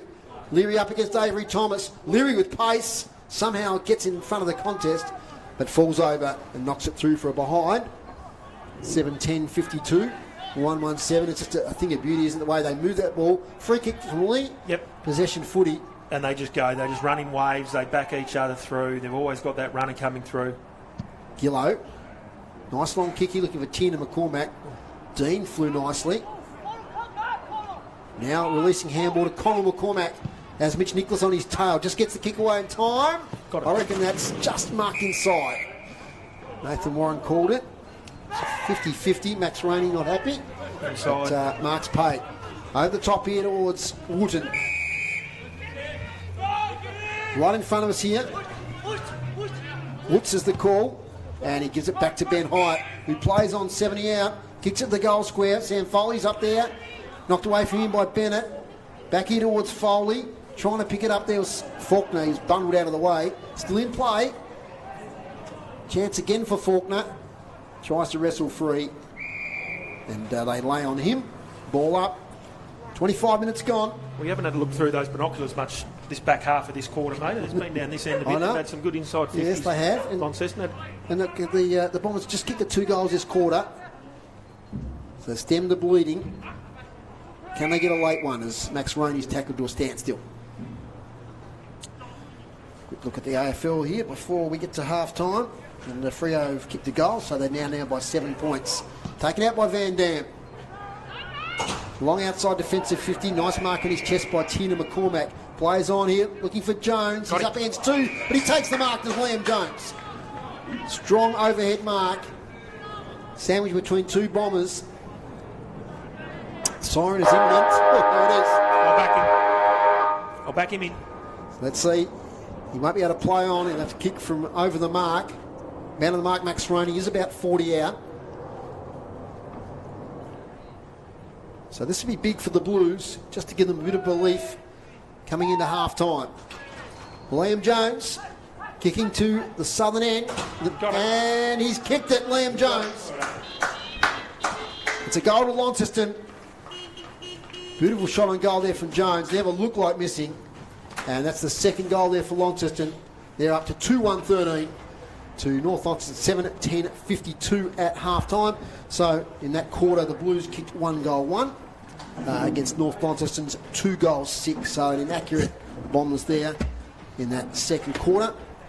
Goal kickers for North Launceston. Brad Cox-Goodger with 1. 3 to Declan Chugg. 2 to Brandon Leary, 1 to Oliver Topoli-Kubank, and for the Blues, 1 to Liam Jones and 1 to Lucas Wooten. Your thoughts to half-time, Nathan? Yeah, obviously the first half of that quarter was predominantly North Launceston, up North Launceston's end. Better players for them that quarter. I thought Dom Pitt really stepped up that quarter. He was great. Stingle kept going on his first quarter. He just gets dominance. Let's be honest, there's no one that's going to be able to go with him here. Oscar Van Dam, again, great quarter, and Q-Bank was lively. For Launceston, Isaac Hyatt, probably a little bit quieter that quarter, but still had impact. Liam Jones really stepped up. His output was fantastic. Rocky Barron was good down back. You've spoken about the stopper. Now, if that's a job he's got it, and he's doing it well on Harry Bales, is Ollie Barr. And I thought Wheeler was quite good that quarter. So Launceston definitely had their chances. Probably just didn't take them when they were there.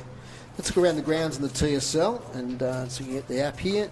So there's been no update to the scores that I told you before, so I don't think I'll go through those. But I can tell you the score here is North Launceston 52 to Launceston 13 in the two AFL clashes at the moment.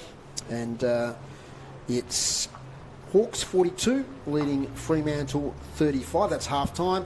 And half-time in Sydney, it's Sydney Swans 70, North Melbourne 28. So there we go, a big lead there for the Swans. We'll take a break here on City Park Radio at half-time. When we come back, we've got the president of the Launceston Footy Club, Mr. Scott Stevens, who's in a state at the moment. He's going to join us here for a bit of a chat about what's coming up at the Blues in season 2024 and beyond.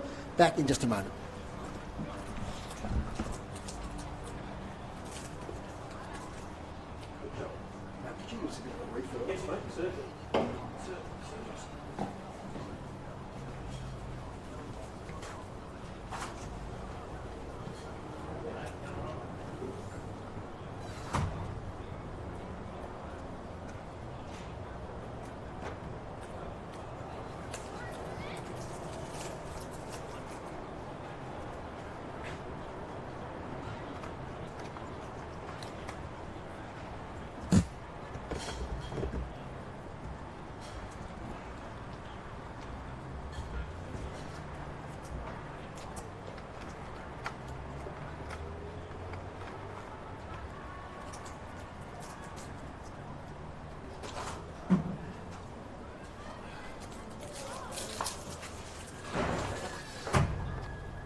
Dave Moore here with you at City Park Radio, joined by Nathan Warren this afternoon at Windsor Park. And at half-time, it's a pretty commanding lead at the moment for North Launceston. And they lead 7-10 at 52, leading Launceston 2-1-13.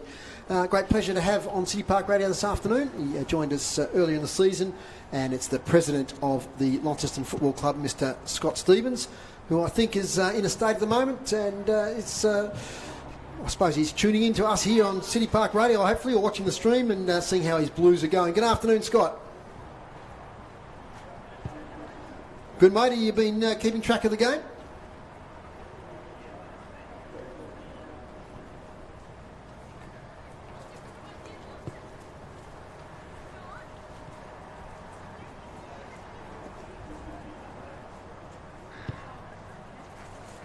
And a weather report from the Gold Coast?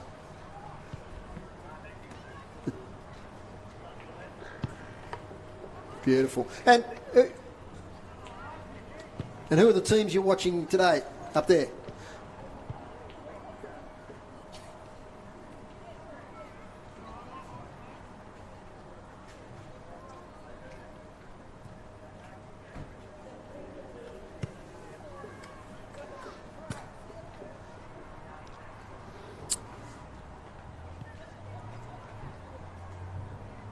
Fantastic, mate. Look, I thought today, rather than dwell on the past, we looked towards the future and how things are shaping up for the rest of this season and beyond. So perhaps let's start with your search for a coach for season 2025 and how that's going.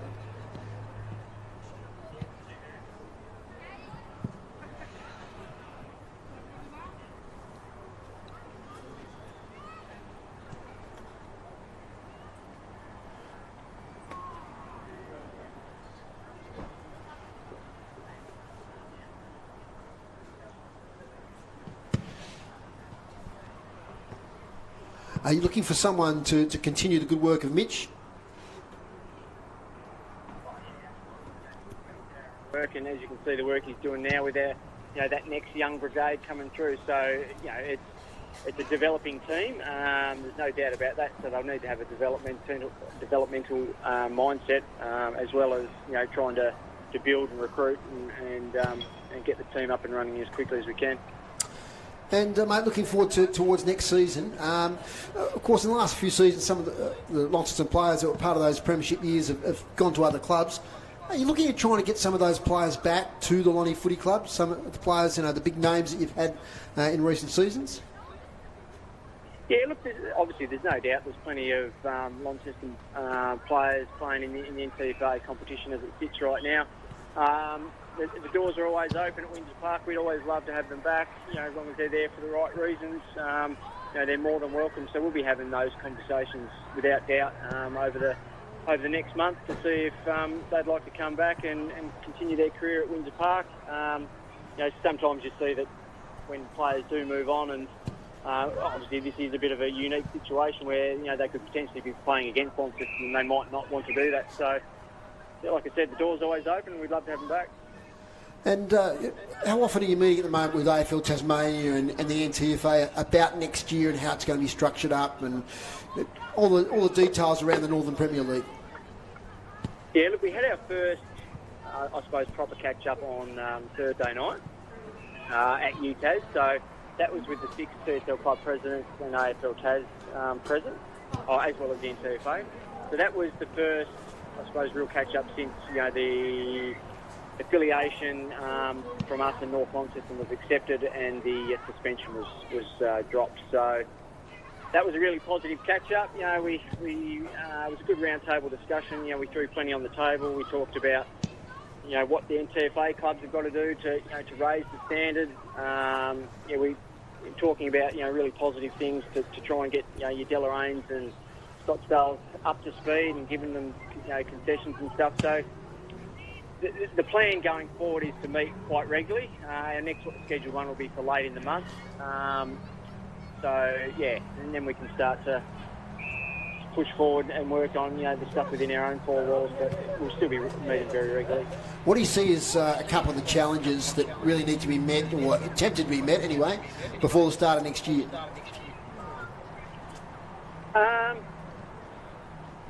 Well, from the competition as a whole, it's clearly, from what we can see, is funding.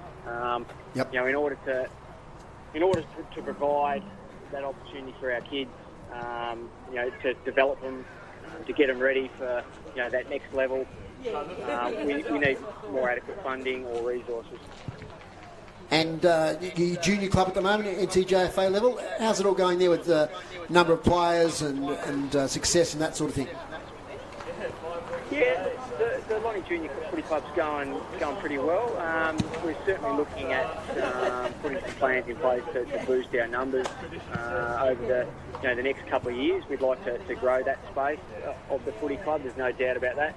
Especially now, with the competition that we are in, we can now provide that pathway for our juniors to be a Launceston Footy Club player virtually for life. It's really important, that we continue to grow that space of the footy club and develop our young talent to either play senior footy or to go on and do bigger and better things. Now, mate, you were a player back in the early Devils days, and a great player at that for the Tassie Devils in the VFL competition there, those early 2000s, those great years that we had there with that team. And how excited are you about more state games next year leading into a VFL team the year after? Yeah, well, there's a pending announcement for that at the end of the week, so that's pretty exciting for some of our kids. Like it's been well documented, we're not fixing the problem at the moment. That's, the 50-odd ex-state league CSL players playing in state leagues across the country. So, hopefully this can provide that opportunity for them to stay in the state for next year and not leave, looking for better competition, and that should hopefully then lead into some participation in that VFL team, which, for the kids, I'll just speak to the kids at our club, that's really exciting. I'd love to see like a Liam Jones or a Cheeky Hyatt, have a crack at the VFL, and I think in a couple of years' time, their bodies and their experience levels, they'll be cherry ripe for it. You heard it here first, folks. There's a bit of a scoop there from Scuba Stevens. A bit of an announcement by the end of the week. Can you tell us any more, or is that as much as you can say? I'd love to see you more, and I would, but We actually don't even know ourselves. Okay. It was just aired at the meeting the other night. That was going to be announced at the end of the week. So there you go. You heard it from me first. Stay tuned. There might be a media release during the week.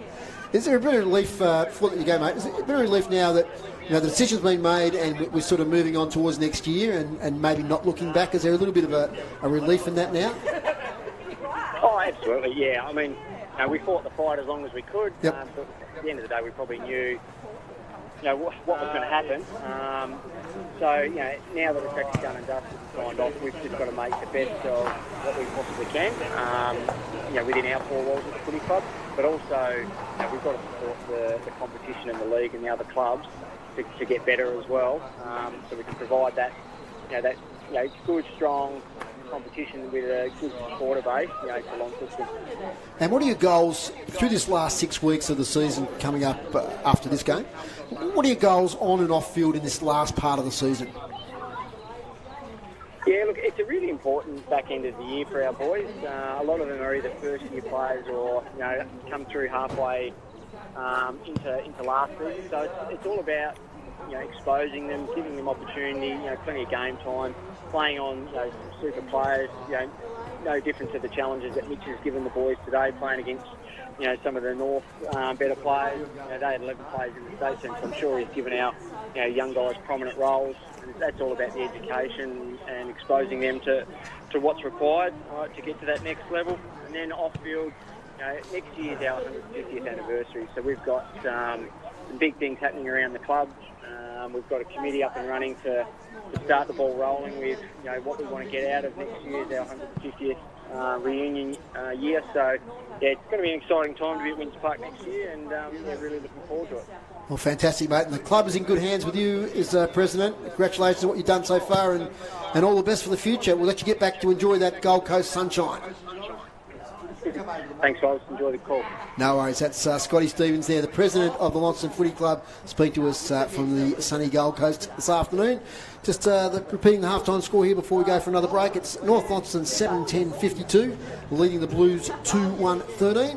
We'll take a break for a minute or two here on City Park Radio and back in a moment to set the scene for the second half here. Play your cards right with new LPG deals from Elgas. Whether you're moving in or you're settled in, make the switch online today. From LPG account credits, fixed pricing and carbon offset options, Elgas has got you covered. Don't lose out. Visit the website, choose your new deal and sign up today. Go online, www.elgas.com.au. Elgas, local, safe and reliable. A sponsor of City Park Radio. City Park Radio acknowledges the Taranatapana, Panana and Lidaramarana peoples of Lutruwita. They lived along our riverways, including the Kanamaluka, in harmony with the land and the seasons for several thousand generations. And today they are remembered as the traditional owners of this land. NAIDOC Week allows everyone to learn more about our First People heritage, culture and history, and to participate in celebrations of the oldest continuous living cultures on Earth. May we all continue to learn, live and share the story of country. Are you struggling with tech hassles at home? Whether it's setting up new devices, fixing existing ones, or needing one-on-one learning and support, I'm here to help you. Hi there, I'm Alex from Rent a Grandson. I make house calls resolving issues with TVs, computers, smartphones, printers, modems and more, and now servicing the Devonport area. Unlock special pension and concession discounts. For reliable tech support that comes to you, call 0488 66 8324 or visit rentagrandson.com.au. Your convenient, reliable solution for all things tech. Rent a Grandson, a sponsor of City Park Radio. Mr. Lotto here. If you need Lotto, we're open. If you need post, we're open. If you need magazines, we're open. In fact, we're open for everything, pretty much all the bleeding time. And weekends. Good, innit? So, what are you waiting for? Come on in. Invermain News Agency. Serving you when you need us most. Cheery bye. A sponsor of City Park Radio. You're listening to great TSL action, Tasmanian State League football on City Park Radio. Dave Moore and Nathan Warren with you here on City Park Radio at Windsor Park as North Launceston have just re-entered the arena. Umpires are back on the ground, still waiting for the Blues to emerge from their club rooms. Today's broadcast brought to you by Elgas for your LPG needs statewide. Talk to the locals with knowledge, phone 13 11 61. And it's time for a hot drink. And get a cappuccino from our sponsor, Brew Coffee Hut. You're here at the game today next to the Launceston club rooms. I can see about 10 people lined up for a nice hot drink here at half-time. A bit of a chilly day at Windsor Park. Just around the grounds, and let's look at the AFL, and it's tightening up a lot at UTAS Stadium. It's Hawthorn 42, Fremantle 37. So a 5-point lead there to the Hawks early in the third quarter, and a 36-point lead to the Swans. TSL-wise, I know there was a significant delay to the North Hobart Tigers game due to a bad injury to Ambrose Brereton from the Tigers, an arm injury. There's no score there, so I presume the game has restarted, but I can't be 100% sure there. If someone can text me, if you're listening. But interesting result, Nathan, down at Lauderdale. Lauderdale 5-10-40, leading Parents 1-3-9. So now, of all the teams I've seen play North Launceston this year, Lauderdale were the most impressive. They did get within a striking distance of the Northern Bombers there late in the third quarter. So that's interesting. Mitch Robinson today, of course, back playing for Lauderdale. Yep. Run your eye over the team stats there, mate. What do you see? Yeah, mate, again, kicks reasonably even. So 42, actually Launceston got the chocolates in that one, 48-42. The handballs, which is North Launceston game, they're in front by about half, 32-14 that quarter. Handball received, which again is their DNA, 28-5. Which shows the Launceston kicking game is, they're not worrying about that handball received game. Inside 50, 16-6. Which scoreboard reflects, and then clearance again heavily dominated North Launceston's way, 13-6 that quarter. Okay, individual stats here from Damien Donnelly and Darren Lovell. The Lonnie stats guys. Liam Jones 10 possessions in that second quarter, Nathan. He's up now to 17. Yep. Isaac Height 16, Brody Paulferman 12, Bailey Gallo 9, Lucas Wootton 9, Wheeler with 7. Interestingly, Harry Bales, who's one of their big springboard players from their half-back line, just a 2 possessions. So young Ollie Barr, the Irishman, he's a stopper. The stopper. He did it last week to Daniel Joseph, and now he's doing it to Harry Bales. So it looks like good job there. Here Josiah Burling's done too. But look at this, mate. They're just walking here in front of us. Yep. So 2 injuries. If you've just joined us, Dylan Rye, hamstring, and Josiah Burling with what looks like an elbow I think, mate, or arm injury there. Yep. So players back on the ground. What do you think Mitch Thorpe had to say at half-time to his charges? I don't know because we weren't there. We didn't have anyone down there. But look, I think he should be reasonably happy. I think the way they're chipping the ball around, they're controlling the ball at times through their back half. They're just falling down up front. They haven't got that big key forward, or Isaac Hyatt's probably not taking a chance when they're there. But they're trying, mate. So hopefully he's given them a little bit of encouragement there to take the game on in that aspect. Absolutely. I'm just trying to get some more information about this North Hobart Kingborough situation. Just sending a message over there. There's players breaking up there after half-time. So North Launceston appear to be injury-free. Of course, we mentioned they've got so many players in the state squad, so we'd hope to see one of those go down before next week. We're looking forward to those 2 state games. I think the Devils might be playing on the same day. There's 4 games that day. So we've got our girls and boys. Girls first up, then the boys both playing Western Jets, and then we've got the women and the men. So it should be a great day of football. There's no NTFA on, there's no TSL on. Please get along. The only competition is the NWFL, I think, is the only competition playing. So absolutely, and there was a good crowd at North Hobart last year. So up north here, we've got to get behind our Tassie team and get along. Absolutely. I think it's a 5 o'clock, 4:45 start for the men's game, at 2:30 start for the women's game, and as we said, the Devils game's on earlier as well. Yeah, I think 9:30 and 11, I think the 2 games there. Big day of footy at UTAS Stadium. Big half of footy about to start here. All's in readiness. Pretty much status quo as last quarter with structure there. Doesn't seem to be any massive changes in personnel positionally. So Kingborough 31. Lead North Hobart 11, so play did get back underway after that bad injury. Away again here at Windsor Park in the third quarter. And from the stoppage, it's North Launceston first into attack. Here's Leary leading out. He got pushed to the back there by Avery Thomas, a little bit clumsy. So he's going to get a shot on goal. Brandon Leary well within his range, of course. Man on the mark is about 35-40 out. And just found himself trailing there, Avery. And he's so quick off the mark, Brandon Leary. Yeah, he is. He's just got a fleet of foot, can explode from a contest. And it's probably the only matchup they can do with Avery because he's a fair athlete himself. So the shadows lengthening here at Windsor Park as we start the third term. Brandon Leary skips in, kicks for goal, makes absolutely no mistake and gets North Launceston underway in the third quarter, and that's his third for the day. He joins Declan Shug on 3 goals, and the Bombers go up to 8 goals 10-58, leading Launceston 2-1-13. Been playing a minute of the third quarter. Centre clearance again. Centre clearance again, Lee with his own clearance. And just looking, Harvey Griffith's been very quiet, hasn't he? So whoever's got the job on him looks like Tina McCormack at the moment. He's doing a good job. Alex Lee, it's a feature of his game that I've seen improve over the years. He's averaging 5 clearances a game this year as a ruckman. Yeah. Just the ability there to bulldoze through and get those quick kicks away. And they've got that dangerous forward line, so they get it in there quickly. They can make things happen. Yep. Young App there in the ruck against him again. Goes up. He went a bit early, but Lee still won the tap. Stingle turned in the tackle. It's going to be a throw there against Michael Stingle. He pleads innocence. It's going to come back here to Liam Jones, who we said... at 10? Yep, 10 in that second quarter. Really lifted. Plays on. Kicks direct. And Fletcher Bennett is the only man anywhere near the footy. He takes the mark on his chest. The master of the intercept mark, best in the league. Releases it now to Stingle. As Theo Ives going past, dummies the handball, sells some candy, and kicks beautifully to Dom Pitt.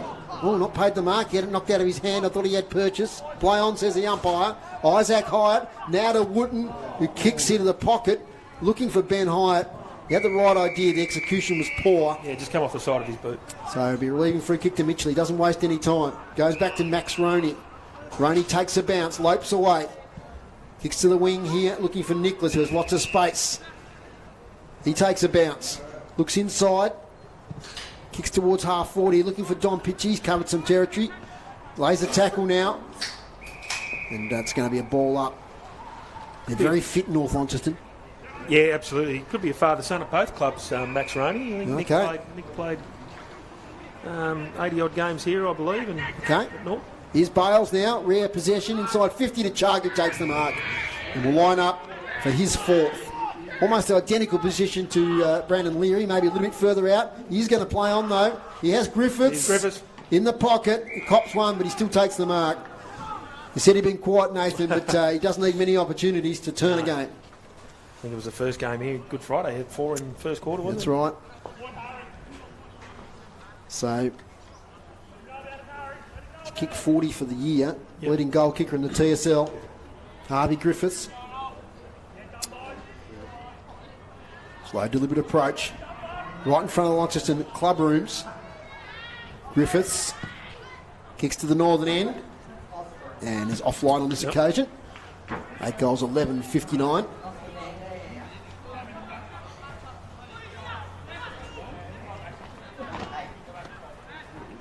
So it's Fife with the ball. He's going to hand it back to Gillow. 8-11-59 North Launceston. Launceston 2-1-13. Gillow, the long releasing kick to the far side. Target there is Brewer, who flew, but taking the mark is Tina McCormack. He thought he did. Play on. He's still got the footy after being slung, and now it's out of bounds. So now Tina McCormack gets a little bit of push and shove. There with Alex Lee.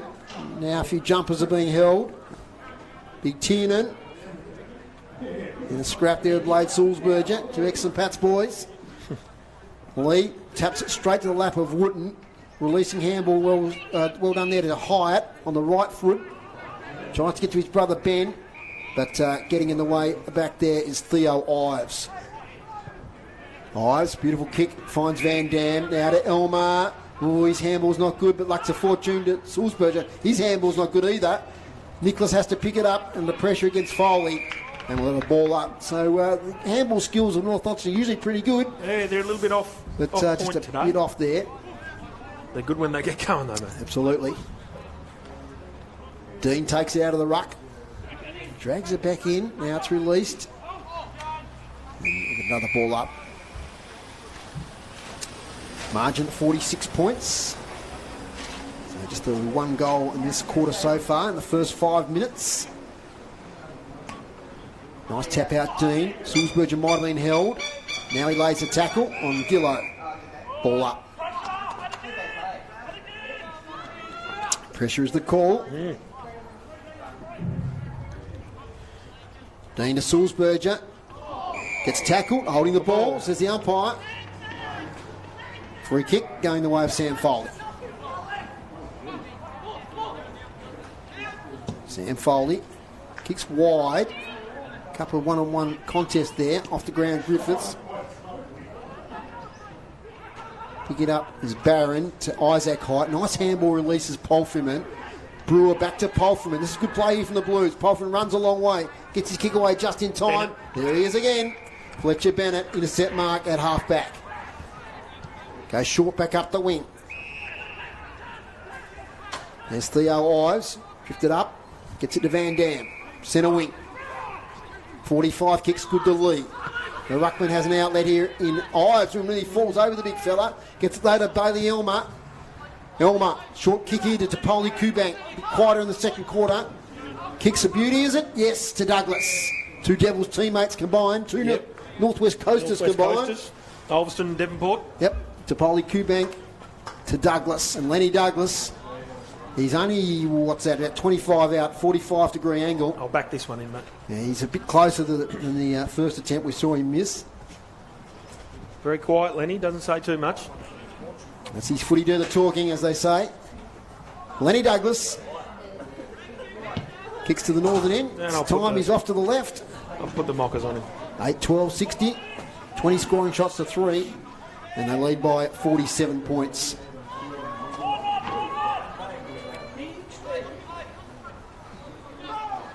So I just got a message that Mitch Roberts didn't play at Lauderdale today. He was a late out. So there we go. Now, Robbo, he's played a lot of footy around the country this year. Puts it up on YouTube. Now Wootton has the mark at defensive 50 for Launceston. Now to Pfeiffer. Now they've got a couple of players here that are free if they can get them to him. Pfeiffer goes long though. Up here looking for Smedley. He's in a contest with Nicholas. Off hands. Nicholas taps it on. Taking it is Leary. Gets a kick straight up in the air. Not 15. Wheeler. Little handball back here towards Wootton, who will be under pressure. And he takes it out of bounds.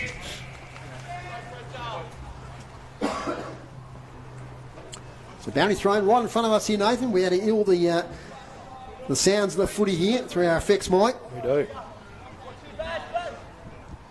Nothing like being actually at the footy. See the physical contact.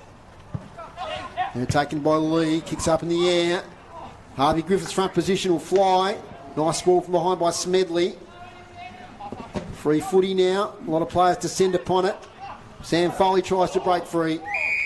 And we'll get another ball up. 8-12-60, 2-1-13. We check AFL here. And Freo now back in front. There might be a breeze there, Nathan. It seems to go backwards and forwards. It's flowing, isn't it? Now they're 15 points in front. It was 42-27. Now it's 57-42. So they kicked 5 goals in a row. Hi to Liam Jones.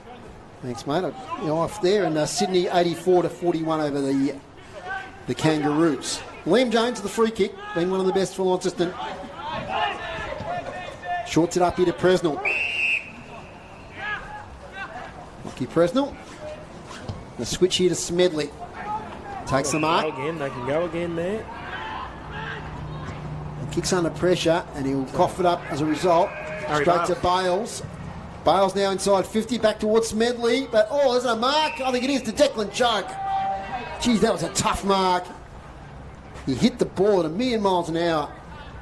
And he took it at the second grab. Declan Chugg, who started this game off in a blaze with 3 goals. Been a bit quieter since, but he really set things up.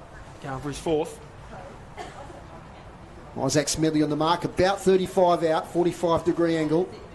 So he's kicking from right in front of the club rooms. Declan Chugg been moved forward this year. Kicks towards goal. And I think he has kicked it. He has. 4 goals now to Declan Chugg. in a magnificent performance here from the youngster, number 19 for North Launceston. And it's 9-12, 66 to 2-1-13. A 53-point margin. We've been playing 10 minutes into the third quarter. Familiar name around North Launceston as a chug, isn't it? Yes, absolutely. Yep. He's really he started as a defender in the state league. Yeah. Junior-wise, wasn't a star player, but a solid junior. He's an unassuming type player. Yep. He was sort of come through the program. I don't think he ever played any Devils games, but he was always thereabouts. And he's the sort of player you can see, when things wash out next year, I can see him staying and being a really good player for North Launceston in that Northern Premier League. From the middle, he'll sting out of this game now. The result's pretty certain with 53-point margin. Stingle's tackled, and he's penalised, in fact.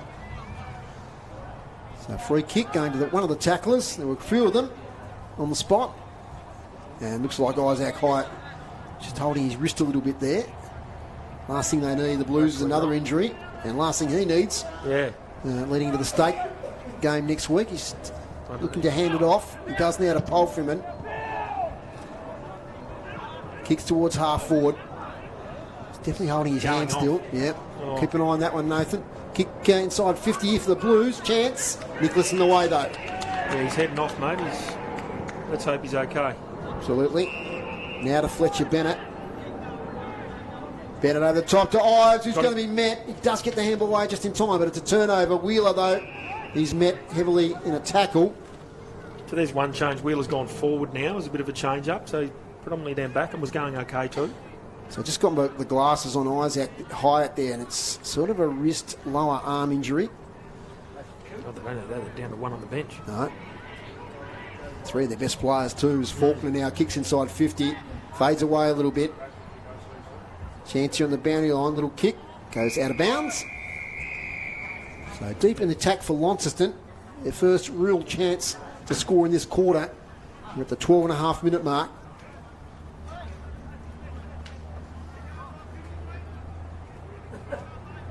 So City Park Radio next week, we're covering the men's and women's games. Women's game from 2:30. 2:25 we go to air. And we'll be on air all day right through to the end of the men's game. You got the crew back? Yep. There's Stingle, kicks up the wing. Up here towards Dean. Drops the mark, tackled from behind. Good work there from Avery Thomas, the two Devils. So maybe a chance for Avery to debut. Are you got a game next week? Well, we don't know yet, mate. It's, okay. Like all the boys will be available. There are no allies or anything, so... okay. Yeah. So wait and see who's available. That's the way it goes now through Faulkner. Little handball from Roney. Back to Bennett. Stingle, long sweeper. Well, met there by Bales, but he was tackled straight away. Now, can they capitalise on this turnover? Ends up now with Faulkner on the boundary line. Chip kick inside 50. Gee, that's a good spoil from Mitchell from the Northern Bombers. Wheeler back onto it. Keeps it in play. Kicks it further into the pocket. Roney there. Handballs to Mitchell. Gets it to Nicholas. Fumbles at the last moment. Now the Blues with a chance. Nicholas dives back in. Shovels it out. Going through is Theo Ives. And they're away North Launceston to Van Dam. Takes a bounce.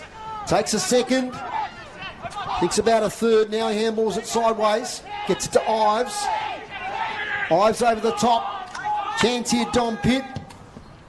Pitt towards goal. Kicks a goal for North Launceston. Young Dom Pitt. And that's their 10th. 10-12, 72 to 2-1-13. Well, yeah, again, they look super when they get going. Just that run there. And Van Dam is often the engineer. He was on that occasion, took the two bounces, and they linked up beautifully. And the goal was kicked nicely there by Dom Pitt. That's his first for the day. Just like to see a bit more urgency in applying some pressure to them. Launceston, they were just jogging through the middle of the ground there as they were running off. Just a bit of urgency to be shown to try and at least get over and that's right. And impact in some way. They score a lot of their goals from that quick transference from the half-back line.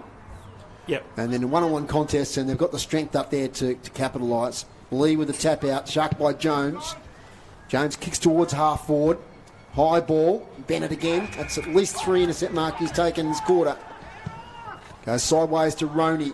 Plays on straight away, gets around Faulkner pretty easily. Hight's back out there, mate. That's good news. Kicks up towards half forward now. To Polly Q back against Gillow. Well done, Bailey Gillow. Spearing pass is good to Brewer. Youngster, basketballer. That'll do. It's a nice kick as well to Paul Freeman, who marks that half back. Back to Gillow. All the bases covered here, North Launceston, so he has to go further back to Pfeiffer. Pfeiffer should go to Barron. Yeah, stretch him out. Rocky Barron marks back pocket. So just about to get a little bit of sunshine here, Nathan. Griffiths takes a strong mark now in front of Presnell. So they'll go back into attack. Little kick to Manchandon. Manchandon centering kick to Cox Goodger's been pretty quiet of late. Cox Goodger, 45 out for his second. Offline. 10-13-73. Margin out to 10 goals to 2-1-13. You notice I get excited when he gets the ball? Yeah, he's looked, little inside joke. Okay. Yeah. Coach's joke. So a little kick comes out towards Pfeiffer. Low kick. All over the back. And pushing the back there from Roney on his opponent. And Lenny Faulkner, that's a match up at the moment over there in that far wing. He's got the free kick. Goes long. Kick to numbers. Flies wanted. Brewer nearly takes the mark. Lee, though, sharks it. Gets it to Bennett. They're going backwards here, North Launceston. Mitchell's kick smothered. Well done, the Blues. Good pressure. Now it's the Polfram, who just torpedoes it. We're into a foot race. Chance here, Ben Hyatt. Can he get a friendly bounce? Not too bad, although he fumbles, which puts himself under pressure against Bales. Got the kick. And he'll get the holding free kick. So it'll come back to Ben Hyatt. I reckon it's what you call a professional free kick there, Foss. Yep. Just held him up That's so right. the troops can rally. And then you get about numbers beyond 30 the ball. players. That's it. 30 players flood into the forward 50 when there was 0 about 10 seconds ago. Sun on the balcony. We're happy. It won't last long, unfortunately, Nathan. Give it 10 minutes. As Franklin, I think it is, who kicks inside 50. Long. Fly over the back, Van Dam. Can't take the mark. That's a problem for Launceston, isn't it? They haven't got a tall forward option up there. Yeah. And the Tina McCormack goes up there sometimes, but... Yeah, well, Riley obviously off. I mean, he Yep. was playing back, but, you know, the trigger might have been pulled to getting forward at some stage. So Lee swings round the corner, bouncing high ball, invades everybody, now into the centre of the ground. Taken there by Pfeiffer, he's tackled, coughs it up to Polly Kubank, kicks it in front of him. Griffiths bursts through, can't take it with him. Gillow, though, does well. Swings a kick to the wing. Cox Goodger in front of Presnell. Bounce evades both of them. They go back and fight for it. Nice little shovel out from Cox Goodger to Van Dam. Back to Polly Kubank. He'll be under pressure. He gets it back again, Oliver to Polly Kubank. Shows a little bit of class to Griffiths. Clears him. Pfeiffer drops the mark. Out comes Ahern. Gets it back to Pfeiffer, though. Pfeiffer to Wheeler. Wheeler long outside defence here. Polfman and Roney. Polfman flies to the mark. He takes it on the ground, though. Thinks about the handball over the top. Gets corralled there by Roney. The kick up the wing's a good one. Gee, that's a strong mark out in front to Ben Hyatt. And he's well up the ground from where his customary position is in the forward line. 10-13 to 2-1 score here at Windsor Park. 20 minutes gone in this third quarter. And a tackle laid there, and that Launceston player. And the decision is no prior. That's Wootton over there. It makes me wonder, you know, that forward line whether Mitch Thorpe, I know, obviously he hasn't played for a while, but I wonder if he's been tempted to sit up there as a tall forward option. He's still pretty fit. Cody played a couple of weeks ago, He did, so yeah. unless he got injured or something. I'm not sure what happened there. There's a target to kick to. Yeah, absolutely.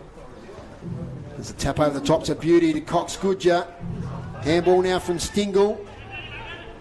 Ends up again with Cox Goodger from the boundary line. Give us a special, Bradley. No. Now he centres the ball, and Griffiths takes a strong mark about 15 metres out. Tough angle. He stepped up this quarter, Harvey. He has. He heard your... he must have. Your, I'll show you, he little bit said. of criticism there. Yeah. Griffiths now wasting no time. 15 out, right in front of us. Misses. So he's just having one of those days, Harvey. Hopefully he's saving it all for next week. 10-14-74 to 2-1-13. Cox Goodger, he was good in that build-up. He was involved 2 or 3 times. I was disappointed he didn't have a crack. You've got to get those ones on the news. We kicked a ripper down in Kingborough a couple of weeks ago. Absolutely. As Gillow now goes wide. Oh. Nice little fly there from Avery Thomas. Good athleticism. He went early and stayed up there. Takes the mark. See how the kick goes. Pretty good. He's got a teammate there in Tina McCormack. What's he paid? 50 here. Yep. Yep. Down the It was against Harry Bales. So Tina McCormack takes the full 50. Gee, a good 50 it was too. Right on the edge of the centre square in the forward line now. I think Harry Bales has moved forward here, Foz. Yeah, trying to release that tag from Ollie Barr. He's not having a bar of it though, pardon the pun. Yes, like it. There's Lenny Faulkner. There's a couple of kicks out from goal right against the boundary line. Chips it up. And that's a pretty good target. And Liam Jones, who we know can kick the ball distance. He kicked a cracker from this spot. He was probably not right hard on the boundary, and he's told me a lot about it in Devils one day. Wet game here against the Western Jets. He's into a slight breeze. It's just coming in from the southeast today. An unusual one here at Windsor Park. But I think he can make that distance from what I've seen. He's already on to go. He's kicked one today, right on half time. For their third, Launceston, Liam Jones. Umpire barely moves. Great conversion there from Liam Jones. And that's his second. He's having a great game here today. And toughing it out against North Launceston. And it's 3-1-19 Launceston, 10-14-74 North Launceston. So 3 goals to 1 this quarter.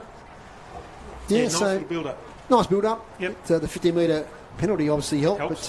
But good work there from Faulkner. He lowered they made the mistake a little bit of just bombing it in there. They haven't really got a target. Slowing the eyes and getting the lead-up player. Just honour the player that's there. Just take the easy kick, try and chip your way through it. And if it gets turned over, it gets turned over. But at least they're trying. Liam Jones averaging 23 possessions this season. 6 tackles, so he's been doing the hard stuff as well. Yep. But both Liam Jones and Isaac Hyde, with the player losses in the off-season, have gone from sort of smart forward players into that centre role. They had to step up and put the big boy pants on, and they have. They've done it pretty well. Caleb Brewer in the ruck against Lee. Brewer might have won that one. Well, he's been okay. I've been watching him quite closely. He's been quite good. So a high boot there from Jones is penalised. We want the players down and slow to get up. I think that's Declan Chug. I'm sure he knows where he is just at the moment. And up and about. There's Stingle now. Plane flies overhead. He kicks towards half forward. Good spoil there from Wheeler. Does well now to get it to Faulkner. Juggles it slightly. Tackled from behind there by Sulzberger. Time to check the AFL. And Freo 9 points up now. We're into the last quarter there, 65 to 56.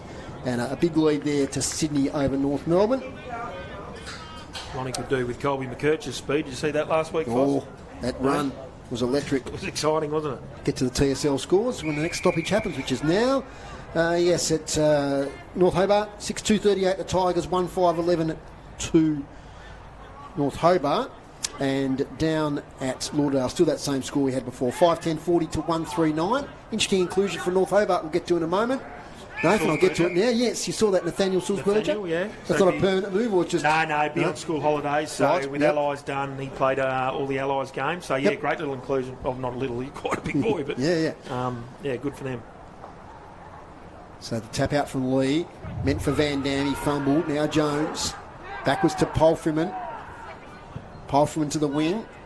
Nice kick to Franklin.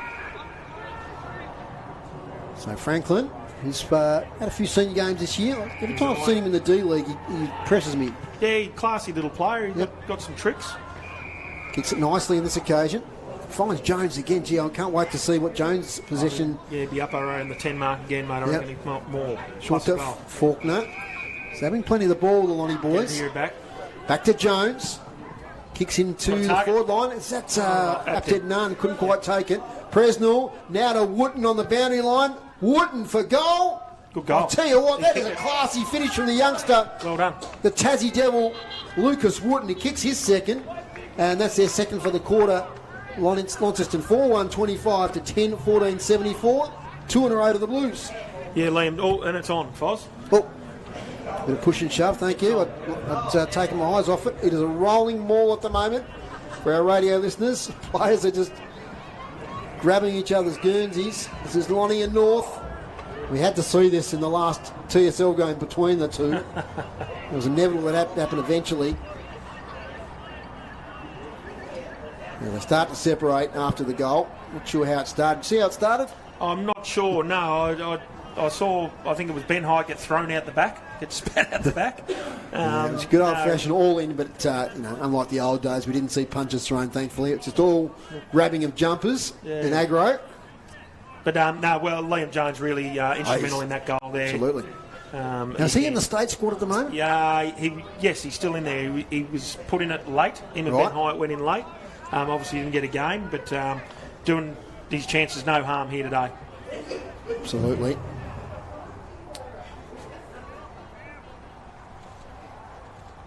Back in the middle. Bob's done a pretty good job today.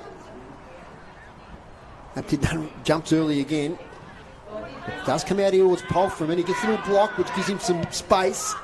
Kick to half forward, player running onto it. I think that's Presnell. It is. Presnell, a little kick. Spots up Hyatt, Ben. So Ben Hyatt. It was a tough shot. He's just 10 metres in from the boundary on the left-hand side. So Hayden Goss, I think today is coaching North Launceston. Yeah, Adrian Smith went up and did the marathon. I reckon stayed up there for a few more days. Hayden might just have a few words here at 3/4 time, because at the moment it's 3-2 in this quarter. This will make it 3 goals apiece. Ben Hyatt can convert. He's a fair way out. Comes around, sets it out in front of goal. Can someone take a grab? Wow. Yes, they can. Little Franklin. The smallest man in the contest, Liam Franklin, number 32, has marked and should kick a goal from about 20 out, almost directly in front. Well, you ask where has this been for Launceston, no Foz, don't you? Like, where has this been? Yeah, North might have gone to sleep a little bit, but the Launceston have been super. They are 2 rotations down. Liam Franklin gets a goal for Launceston. They're winning the quarter. And that's their 3rd goal kicker today. 2 each from Wootton and Jones, and now 1 to Liam Franklin. So they're up to 5-1-31. If you could just check that scoreboard for me, Nathan, because I'm flying blind here. 5-1 to 10-14. Correct. 74. Yep. No worries. So it's right on the screen there. 74 to 31. Margin back to 43 points. And we're back in the middle again as Rich Thorpe and Nathan Warren have a little bit of a chat there. I'm just leaving now. So getting a bit of information from the coach there, Nathan. Talk to us. No, he's just asking about Brewer, just what he's going forward. I think he might be under a bit of an injury cloud. Oh, okay. So it's good when you get the coach right next to us giving us all the information. As back in the middle of Windsor Park, it's Apted Nunn who gets swung in a tackle. And we'll have another ball up. Yeah, so... he's over there on the bench. Okay. Didn't see what happened, but... So they might be just down to 1 rotation now. It's at 3/4 time. And at 3/4 time, it's the Bombers 10-14. 74. Leading Launceston 5-1-31. They didn't quite win the quarter, Nathan. They went close. No, but... 3 goals for 3 goals straight. Well, I'll give them the chocolates that quarter. Okay, yeah, no, I thought they were, obviously led by Liam Jones was super that quarter again. I don't think North went to sleep, but as you said, Gossie might just have a few little words to him there. Again, I thought Dom Pitt was super from that quarter. Well done. Yeah, good quarter of footy. It's a real contest, and at half-time it looked like North Launceston, just with their superior fitness and the Blues being down to only a couple of rotations of the bench, might run away with it. And they certainly in that first half of that quarter, North Launceston looked like they might just do that. But the Blues, I think they kicked the last 3 goals of that quarter. They did. To be 5-1-31, trailing 10-14, 74. Goal kickers to 3/4 time for North Launceston: 4 to Chug, 3 to Leary, 1 each to Cox Goodger, Dom Pitt and Oliver Topoli Kubank. And for the Blues, 2 each to Jones and Wootton, 1 to Liam Franklin. We'll take a bit of a break here on City Park Radio. We'll collect our thoughts, and when we come back, we'll have the stats and set the scene for the last quarter of play here. Play your cards right with new LPG deals from Elgas. From LPG account credits, fixed pricing and carbon offset options, Elgas has got you covered. Go online, www.elgas.com.au. A sponsor of City Park Radio. Clean Sweep is your local wood heater specialist. A local business selling Australian-made wood heater brands such as Canara, Heat Charm and Arrow. Clean Sweep are the local people who can work out the best wood heater option for your needs. Then, their friendly staff will install your chosen wood heater for you. And if you're just after a clean of your old wood heater, they can even help with that. For all your wood heater needs, contact the friendly team at Clean Sweep on 0409 973 288 or find more details at cleansweeptaz.com.au. A sponsor of City Park Radio.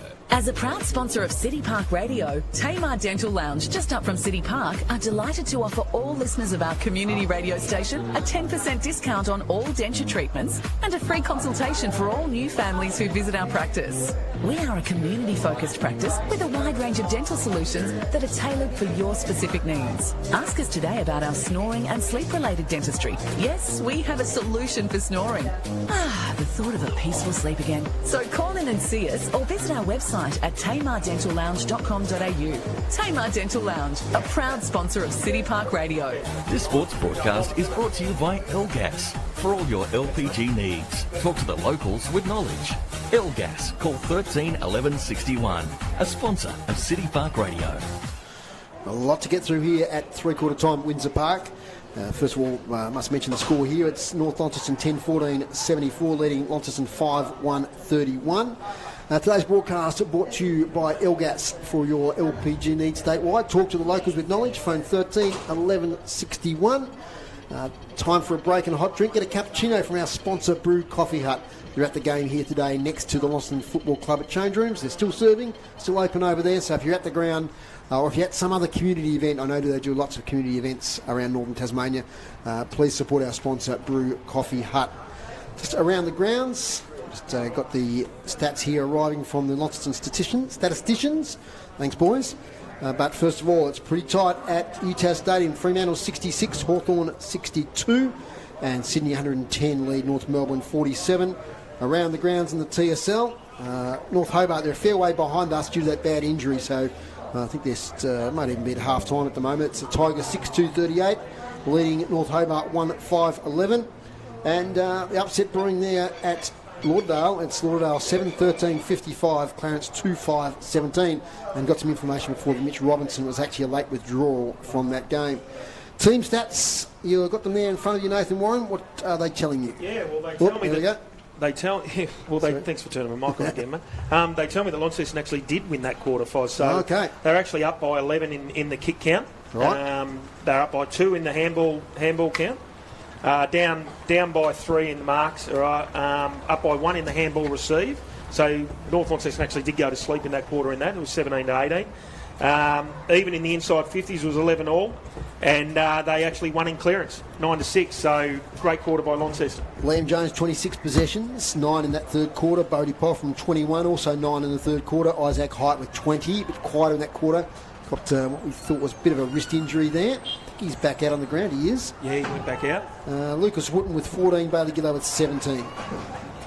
So time to get underway in the last quarter. You were Dave Moore and Nathan Warren.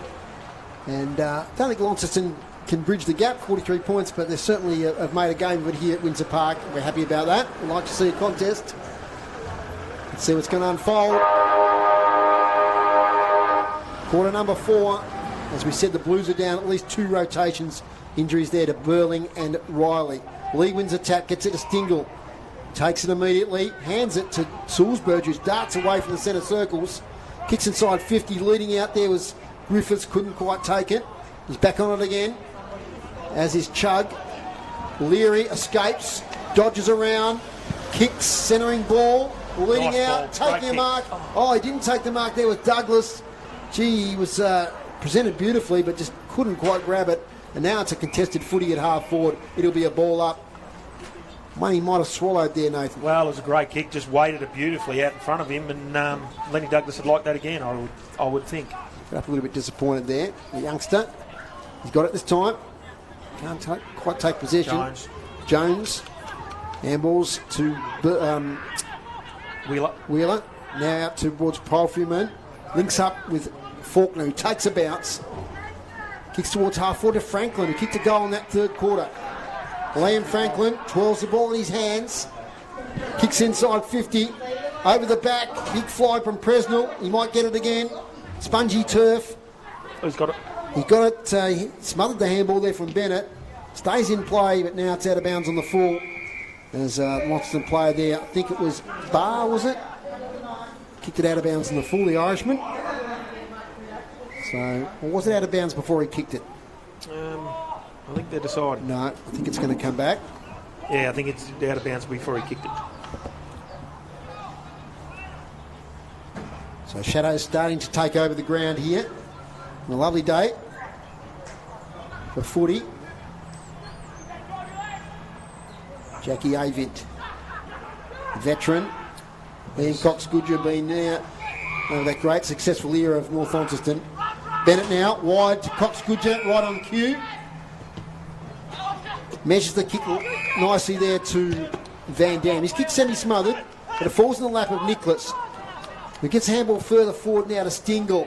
Lovely kick inside the centre square to Sulzberger. Takes it on the run, gets it to Elmer. The backman Elmer gets to 48 and kicks a goal for North Launceston. Oh, what terrific team play from the Bombers. It started at the out of bounds on the full free kick, and they did not drop the ball until it went right through the centre there. And great stuff there from young Elmer. He's usually up back. We don't see him venture forward very often, but he's kicked a lovely goal on that occasion. Yeah, great goal. The old coast to coast, wasn't it? So lovely switch out to Brad. Just puts energy on the ball and away they go. So, no, great build-up, great goal. How clean were the skills? Yeah, spot on. Yep. Weren't they? Yep. Just, it's made right, good decision-making, good skill execution. And when they move the ball like that, they're pretty unbeatable. You can see why they're premiership favourites. Oh, absolutely. I can't see a team getting close to them, really. Cox-Goodger playing on the wing at the moment. He's played there a fair bit today. He's been out there all day, I think, Fozzie's. Yep. Loving it. Freedom to run. Got to start the clock for the fourth quarter. I knew I'd do that at one stage. So we're underway. Goal there to North Launceston. 11-14-80 to 5-1-31. Now here's Roney. He likes a run. Kicks deep inside. Forward 50. Getting back there first is Pfeiffer. Has he touched it? He's touched it now. He just gets it inside the line. Takes it out of bounds. Good to see Max Roney getting a senior game. He's sort of been on the fringe this year. A bit of D-League, bit of senior. Yeah, he copped a bit of a shoulder injury too. He did, which was, against Scotch Oakburn in the school footy this year. Yes, we won't talk about that, but anyway. But no, he's recovered well. He had a good grand final in that competition too. Over the back, Foley, left foot scrubby kick. Meeting it is Wheeler. Thrown to the ground by Man Shandon. And we'll get a ball up. So if you look at the time clock, I've been a bit late, so it's about 3 minutes behind what it should be. But I got the score right. It's 80 plays 31. We get another stoppage. Gives me time to have a quick look at the AFL. That really close game in our hometown here of Launceston. And yeah, Hawks are now 3 points up. Still plenty of time to go. 69 to 66. Big game in the context of the ladder, that one. Certainly is. And from my tipping, is out it comes now towards Conor McCormack. Swings it round. Spiralling punt. But lovely mark there, Nicholas. Which Nicholas, just unassuming, gets the job done every week. Kicks to half forward. There's Douglas, meets it. Darts off. Low kick towards Leary. Gee, it was a low kick. Never more than ankle height the whole way. Leary made it, almost made it the impossible possible there by taking the mark, but he couldn't quite rein it in. He can do that though sometimes. Absolutely. Tap out towards Leary. Get another stoppage. No, here it comes out towards Faulkner. Gee, that's a crunching tackle from Stingle. And it's going to be another stoppage. Gee, Stingle just went in a million miles an hour and laid that tackle with purpose. Now a little bit of push and shove. Bargy again. 11-14-80 plays 5-1-31. Dean with the tap. Now Sulzberger towards Douglas. What can he fashion here? Gets it back to Sulzberger, wants to get on that left foot. Handball to Cox-Goodger. Handball to Nicholas. Little fumble. Weaves his way through. Back to Cox-Goodger. Gets to 50. For goal, Bradley Cox-Goodger. Oh, he's done it again. He has done it again. Just a terrific effort. You can hear the applause there from the North Launceston crowd in front of us. Just outstanding. Yeah. Never gets old, does it, watching that? No, it doesn't. That's his second today. Just to highlight reel is Brad Cox-Goodger. Someone's going to have to do a compilation when he retires of Brad Cox-Goodger goals. It just reminds me, Sure, he's got them. Oh, yeah. Just, I still follow Fitzroy as a kid, and Mickey Conlon was that sort of player that would just kick goals like that. Probably not the long goals, just more possible snaps, but yeah, just the way he judged the ball there, it just sailed through the middle. 12-14-86 to 5-1-31, so 2 goals early in this last quarter to the Bombers. Can the Blues respond? They're getting a bit weary now, of course, down those couple of rotations. And I'm not sure if Caleb Brewer's going to take much more part in the game either. I don't think he is, mate. I think he's just going to keep him off. So that's just the one rotation. Now Chug kicks inside 50. Leary. And he almost took the mark there. Leary's got it back again. Took it out of the hands there of his teammate. Gets a kick sideways. Here's Manshandon. He gets a bit of space. And Manshandon kicks another one for North Launceston. Floodgates might be just starting to open here, Nathan Warren. Yes, they are a little bit fuzzy, a bit of water coming through, but well, I think Launceston just need to keep battle. Like, don't go away from what you've been doing, because the third quarter showed they can nullify North Launceston to a certain extent. But that's rotations to a modern footy. Yeah. I mean, you can cope with it up to a point, but when you get into that last quarter against a team with the fitness base of North Launceston, it's going to be tough. Yeah, it is. And then, look, they're a young side. And, I suppose they just don't stay switched on long enough. Panic mode comes in a little bit. Just looking over there at the Launceston bench, I can see Caleb Brewer just got that body language that he's not going to be coming back out. Got a free kick, Nathan. I missed that. What happened? I was looking over there too. Sorry, viewers. I missed it as well. Your youngster over there? Yeah, just making sure he's okay. Anyway, it's a free kick to Alex Lee. It's the upshot from the centre circles. Not going to muck around. He's going to kick straight inside 50. And a nice mark in defence there by Wheeler. Been pretty good today. Kicks inside the circles looking for Wooten. Connects well.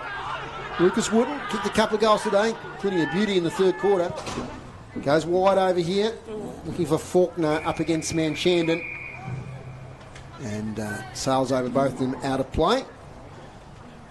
So I'll keep listeners updated with that AFL score. And Freo are back in front now by 3. 72-69. Doesn't give you a crowd there, no? No, not sure. Of course, should mention that. Yeah, look, it's a bit unfortunate that we're here today and not at UTAS Stadium. Not that we don't want to be here, but that clash, we should try and avoid them, I think. But anyway, here's Stingle now. Takes a bounce, then retreats, then goes backwards to Lee. A lot of NTFA games on today, of course, as well. Beautiful lead and kick there from Lee to Cox-Goodger. Those two combine well again. Cox-Goodger spots up Leary, flies. Does he take him to the centre grab? He doesn't. Athletic fly there. There's Elmer now, low kick inside 50. Launceston defence working overtime through Rocky Barron, and they'll force a stoppage there. About 20 out from North Launceston's goal. Been playing about 12 minutes in the last quarter. It's 92 plays 31, a 61-point lead. Ball's tossed up. Snap, Chuggy got tackled. Released the ball. And Smedley at the bottom of the pack. Another ball up. Declan Chug, 4 goals today. Leary with 3. Chug tries to break through again. Another stoppage. Don't do so.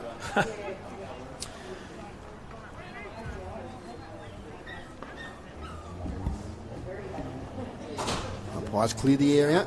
Still only about 15 metres out from North Launceston's goal. Tap out to Leary. The snap, he's just tackled as he got rid of the ball there. Good tackle by Avery Thomas. So behind to the Bombers, 13-15-93. Plays 5-1-31.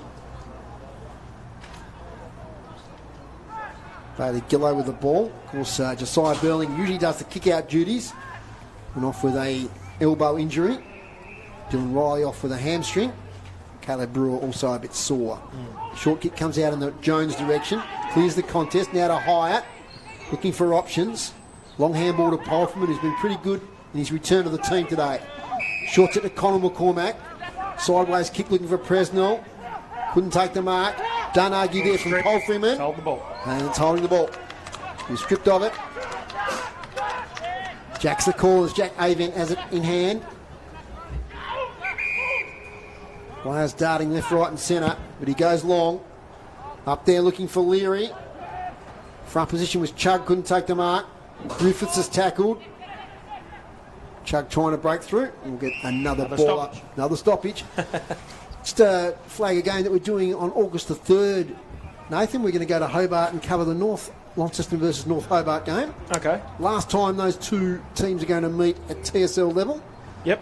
And we've got North Hobart and former Northerner, Darren Matheson, who's going to join us at half-time to relive some of those old grand finals between North Launceston and North Hobart, particularly the 1991 one.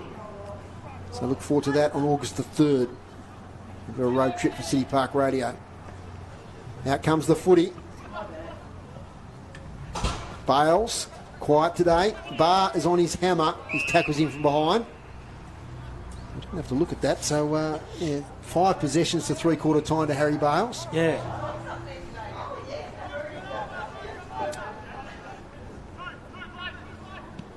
Attack comes out now to Van Dam. And balls to Lee, thumps it further on, looking for Leary. Can't pick it up. Oh, now Jones has caught one. Accidental. Getting up in a hurry, Liam Jones. Let's hope he's okay. Such a terrific game. See a bit of a tap on the head there from his teammate. He's up and about. Isaac Hyatt tries to get through. Stolen here by Cox Goodger. Elmer to Polly Kubank. Handball to Van Dam. Gee, a lot of space here to Max Roney. He might have a crack at it here. Max Roney, he does. Off to the left. Off to the left. 13-16-94 to 5-1-31. Doesn't get a look at goals that often, Max Roney. He doesn't. Short kick coming out here towards Wheeler. Smothered. Chance again for Roney. He lays a tackle. And we'll have a ball up in the forward pocket for North Launceston. Who are the Devils playing next Saturday? Nathan? Who? Yes. Western Jets. Jets, where are they situated on the ladder? Sort of mid-range, I believe. Okay. Our boys are equal top. Chance for another win? Yep. Event. Little handball now to Van Dam. Does it, don't argue. And he held it too long, said the umpire, even though he got the handball away. Might have been a bit stiff there. He's never really impeded. There'll be one change. Oscar will be out. He'll be in the state game. Okay. Yeah, good to see him playing at that level. Such an improved footballer. He's always had the ability, but just gone to another level last couple of seasons, hasn't he? Yeah, well, he went across to the mainland at the start of the year and played a game for Casey against Melbourne. Casey against Richmond. Yep. Launceston, kick to the wing. Front position McCormack, but gee, Theo Ives takes a strong mark right in front of the North Lonnie faithful. In the sunshine here on the eastern side of the ground. Kicks back towards the pocket looking for Griffiths. But front position, Rocky Barron takes a good mark.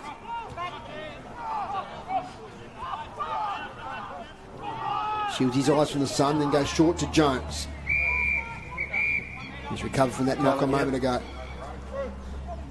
13-16-94, 5-1-31. Big lead at the moment to North Launceston. So Gillow takes the mark from the 45 kick. He plays on.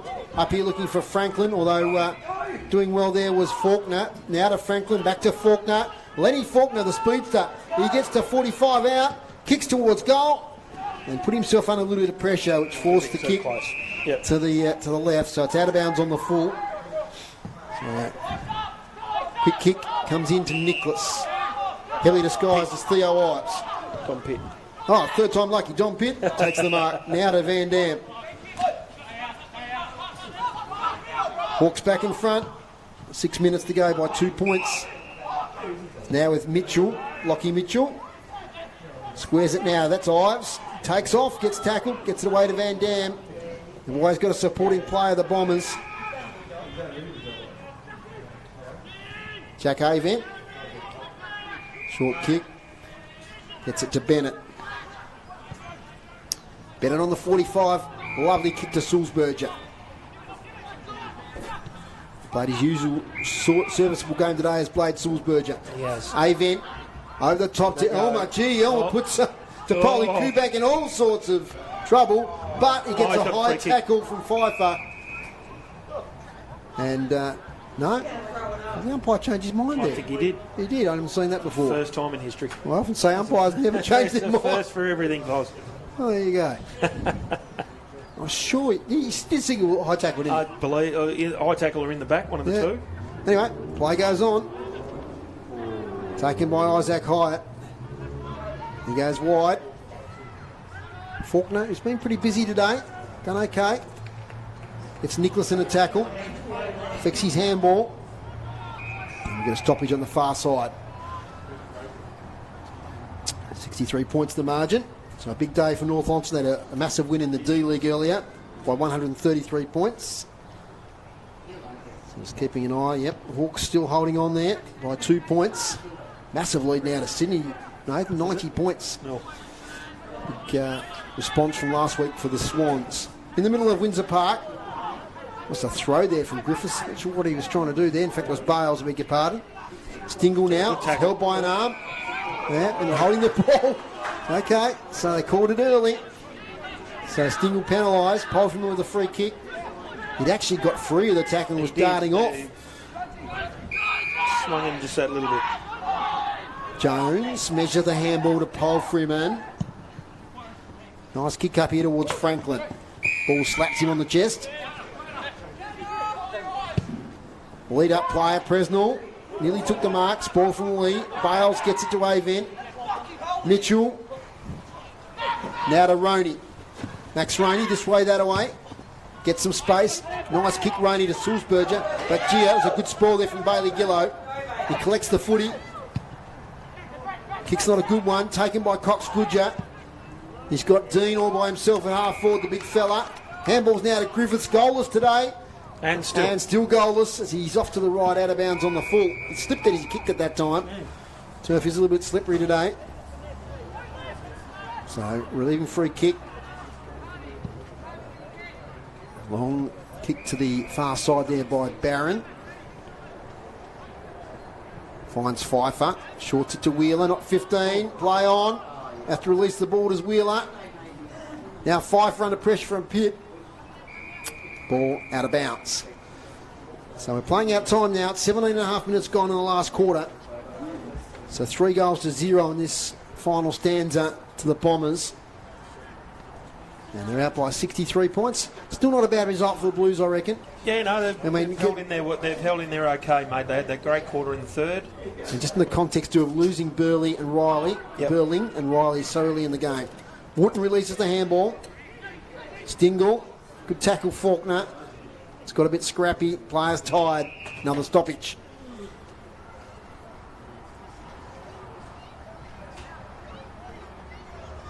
It's another thriller at Utah Stadium. There's been a few this year.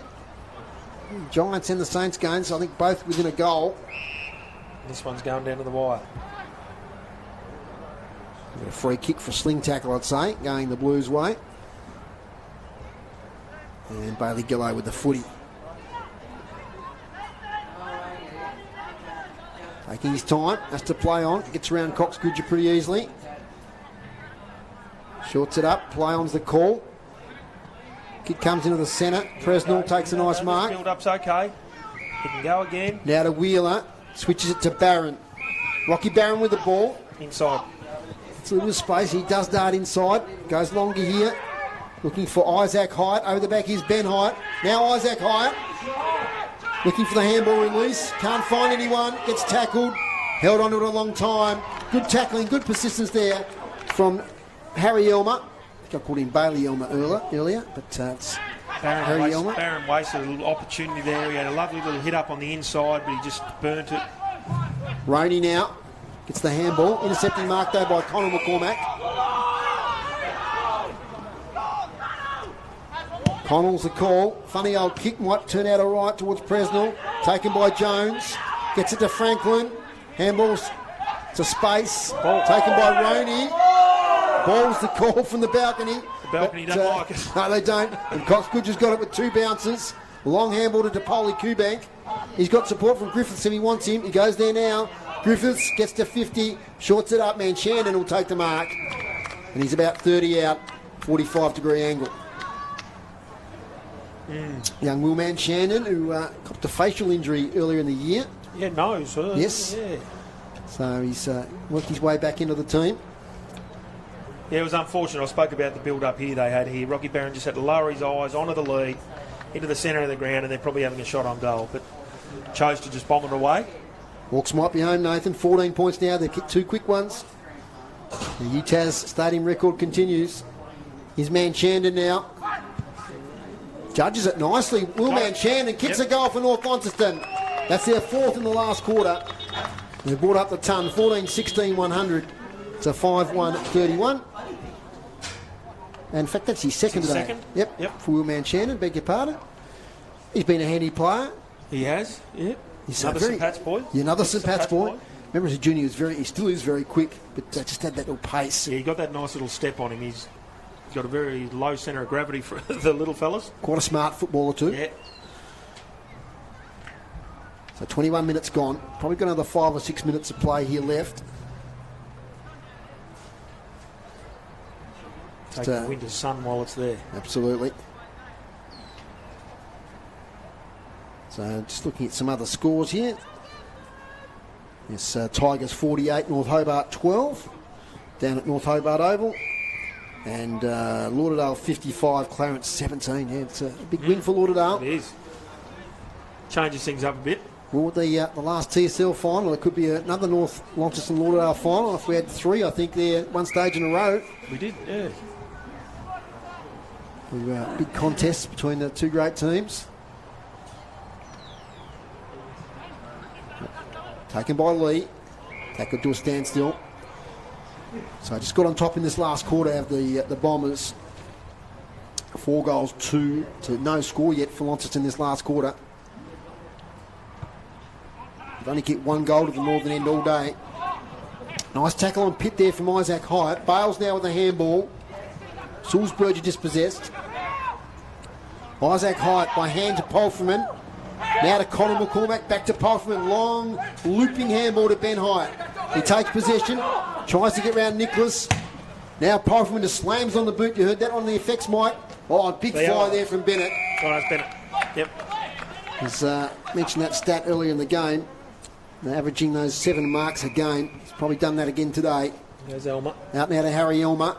Over the top, not a great handball, but Van Dam can run onto it. Gee, he's got a man all by himself. That's Man Shannon again on the wing. In fact, it's Roney, beg your pardon. Roney takes it. It's Douglas. Douglas, thank you. Couple of bounces here towards Dean, his fellow Devils teammate. Picks it up. Back now to Leary. 3 goals today. Goes sideways, and here's Max Roney. Run. And chance here for young Max, son of Nick. Maybe to get himself in the goal-scoring column. As we used to say when I used to play, get your name in the paper. Kick a goal. Doesn't matter how badly you play. Get your name in the paper. Everyone looks for first. Absolutely. He can run around here. I don't know if he's got the length in him, Foz. Here we go. Nathan's called it. Right on 50. I'll tell you what, he's done pretty well. Max Roney's kicked a goal. What would I know? There it is. Nice goal from Max Roney in the dying minutes of this game. Good play again from the Bombers. And that's their 15th. 15-16-106. So add that to the scoreboard. Yeah, 15-16-106 to 5-1-31. Yep. First goal of the day to Max Roney. 24 minutes gone here at Windsor Park. So you've dominated this last quarter. Just that I mentioned it earlier in this quarter. I could just start to see Launceston flagging down those rotations. The elite fitness of the North Launceston players, their ability to run all day. Yeah, and I think by memory, Good Friday, Launceston had a bit of a patch in the third quarter. I think UTAS had a bit of a patch in the third quarter, and again here. So Excuse me. You right? It's all over at UTAS Stadium. 14-point win to the Hawks. It's a big one in the context of their season.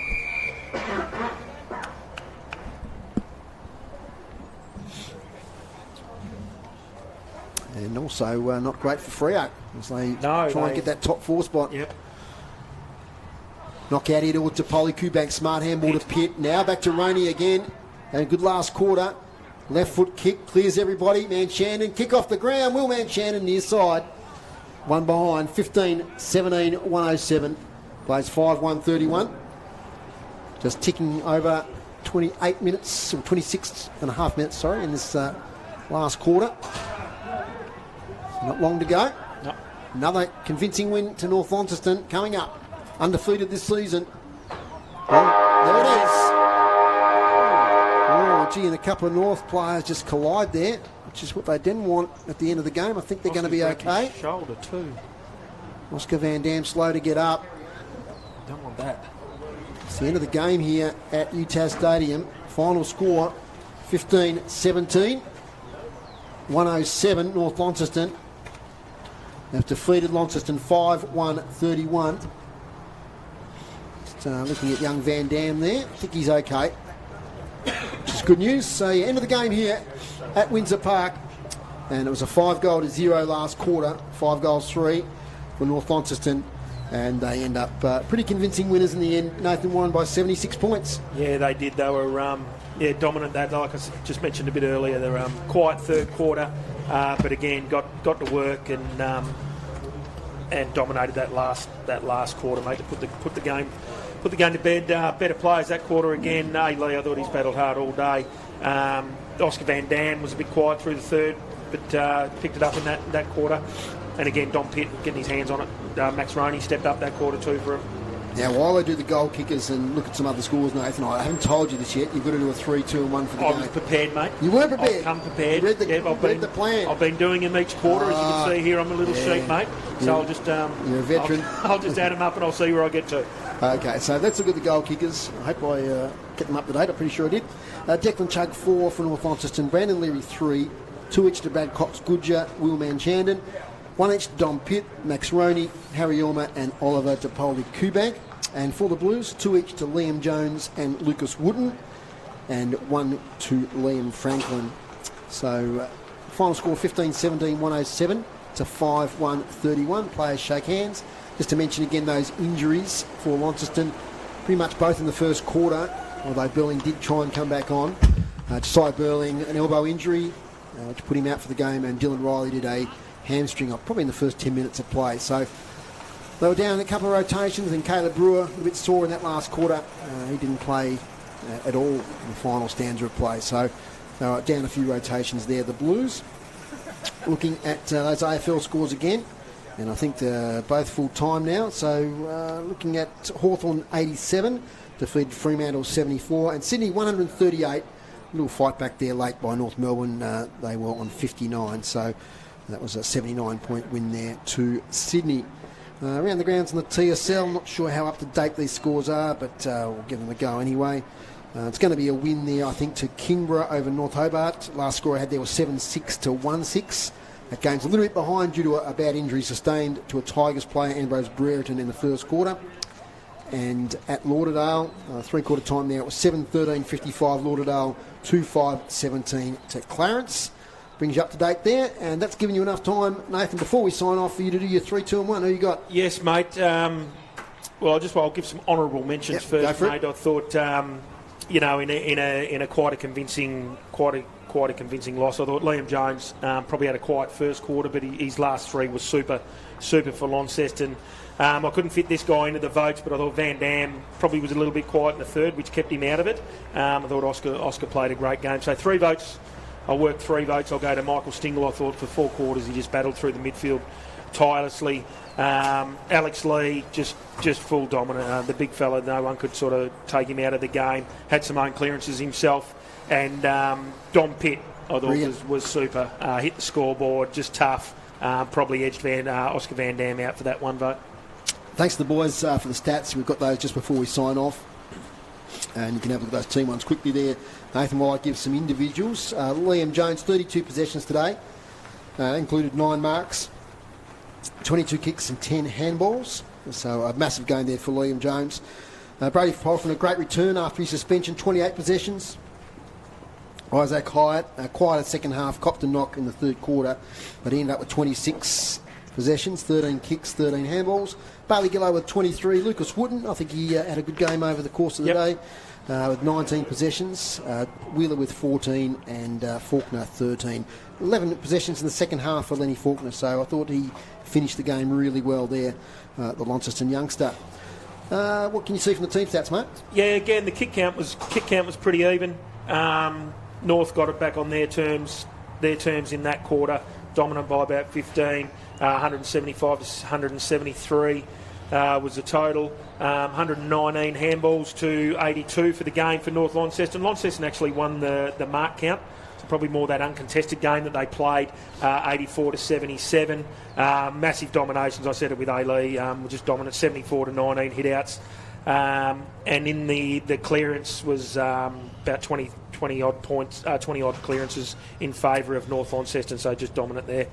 Absolutely, yeah. The dominant team over the day, that Blues in that third quarter, especially the second half of the third quarter, really gave a good count of themselves, kicking those 3 goals in a row. Yep. But over the day, the class of the Bombers showed out, and we look forward to seeing some of those Bombers players and a couple of the Blues players as well. Really looking forward to next Saturday. Yeah, absolutely. Should be an exciting day for Tasmanian football. We've got no football other than on the northwest coast getting played, so we hope everyone can get around. We'll just give a shout out. We've got some Devils Academy games coming up this week, mate, which you're going to help us out with on the Wednesday, hopefully, with the dulcet tones. Oh, yes, I've got about that. You did email me back and said that. I did. Like we had that conversation. We might double up again in a couple of those. Absolutely. So we've got our girls on the Tuesday at the beautiful NTCA ground, under 13, under 14, under 15 girls, and then on the Wednesday we've got all our boys games. So absolutely, looking our forward academy to that. Kids get to play around. No problem. Thanks for joining us in commentary, Nathan. Thanks for having me, mate. It was a pleasure. No worries, and thanks to Job there on the camera. Did a great job today for the stream. Thanks to Chris Ball from City Park Radio in the studio this afternoon, also helping us produce this program, getting this very important TSL game, the last one between Launceston and North Launceston in the TSL, a memorable occasion, and it's been great to be here, and we'll see them again next season as part of the Northern Premier League. That's it from us here at Windsor Park. The final score was North Launceston 15-17-107, defeated Launceston 5-1-31. Bye for now. This sports broadcast is brought to you by Elgas. For all your LPG needs, talk to the locals with knowledge. Elgas, call 13 11 61, a sponsor of City Park Radio.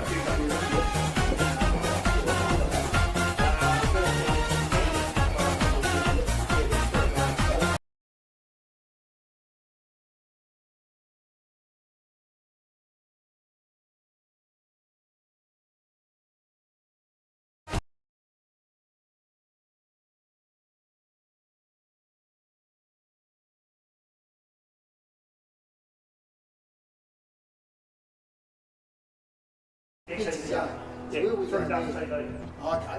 Yeah. So those old listeners just tune those. We're going to go there, press box. No, it'll probably be in the van. I love it. Yeah, sit in the van, so it's all on the screen there. Yeah, I did that. Yeah. So you'll probably park that on the wing there. Just having a drink. Just look through the screen, and Duff will probably film it in the stand. Yep.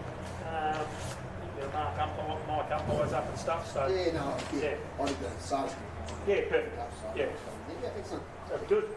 All right. I'll spit out a bit of an email probably Monday morning. Yeah. You got any teams or anything? Yeah, so I'll have all that done. We're just trying on waiting for injuries this Often week. you know their fathers, you know. Yeah, there's some good kids.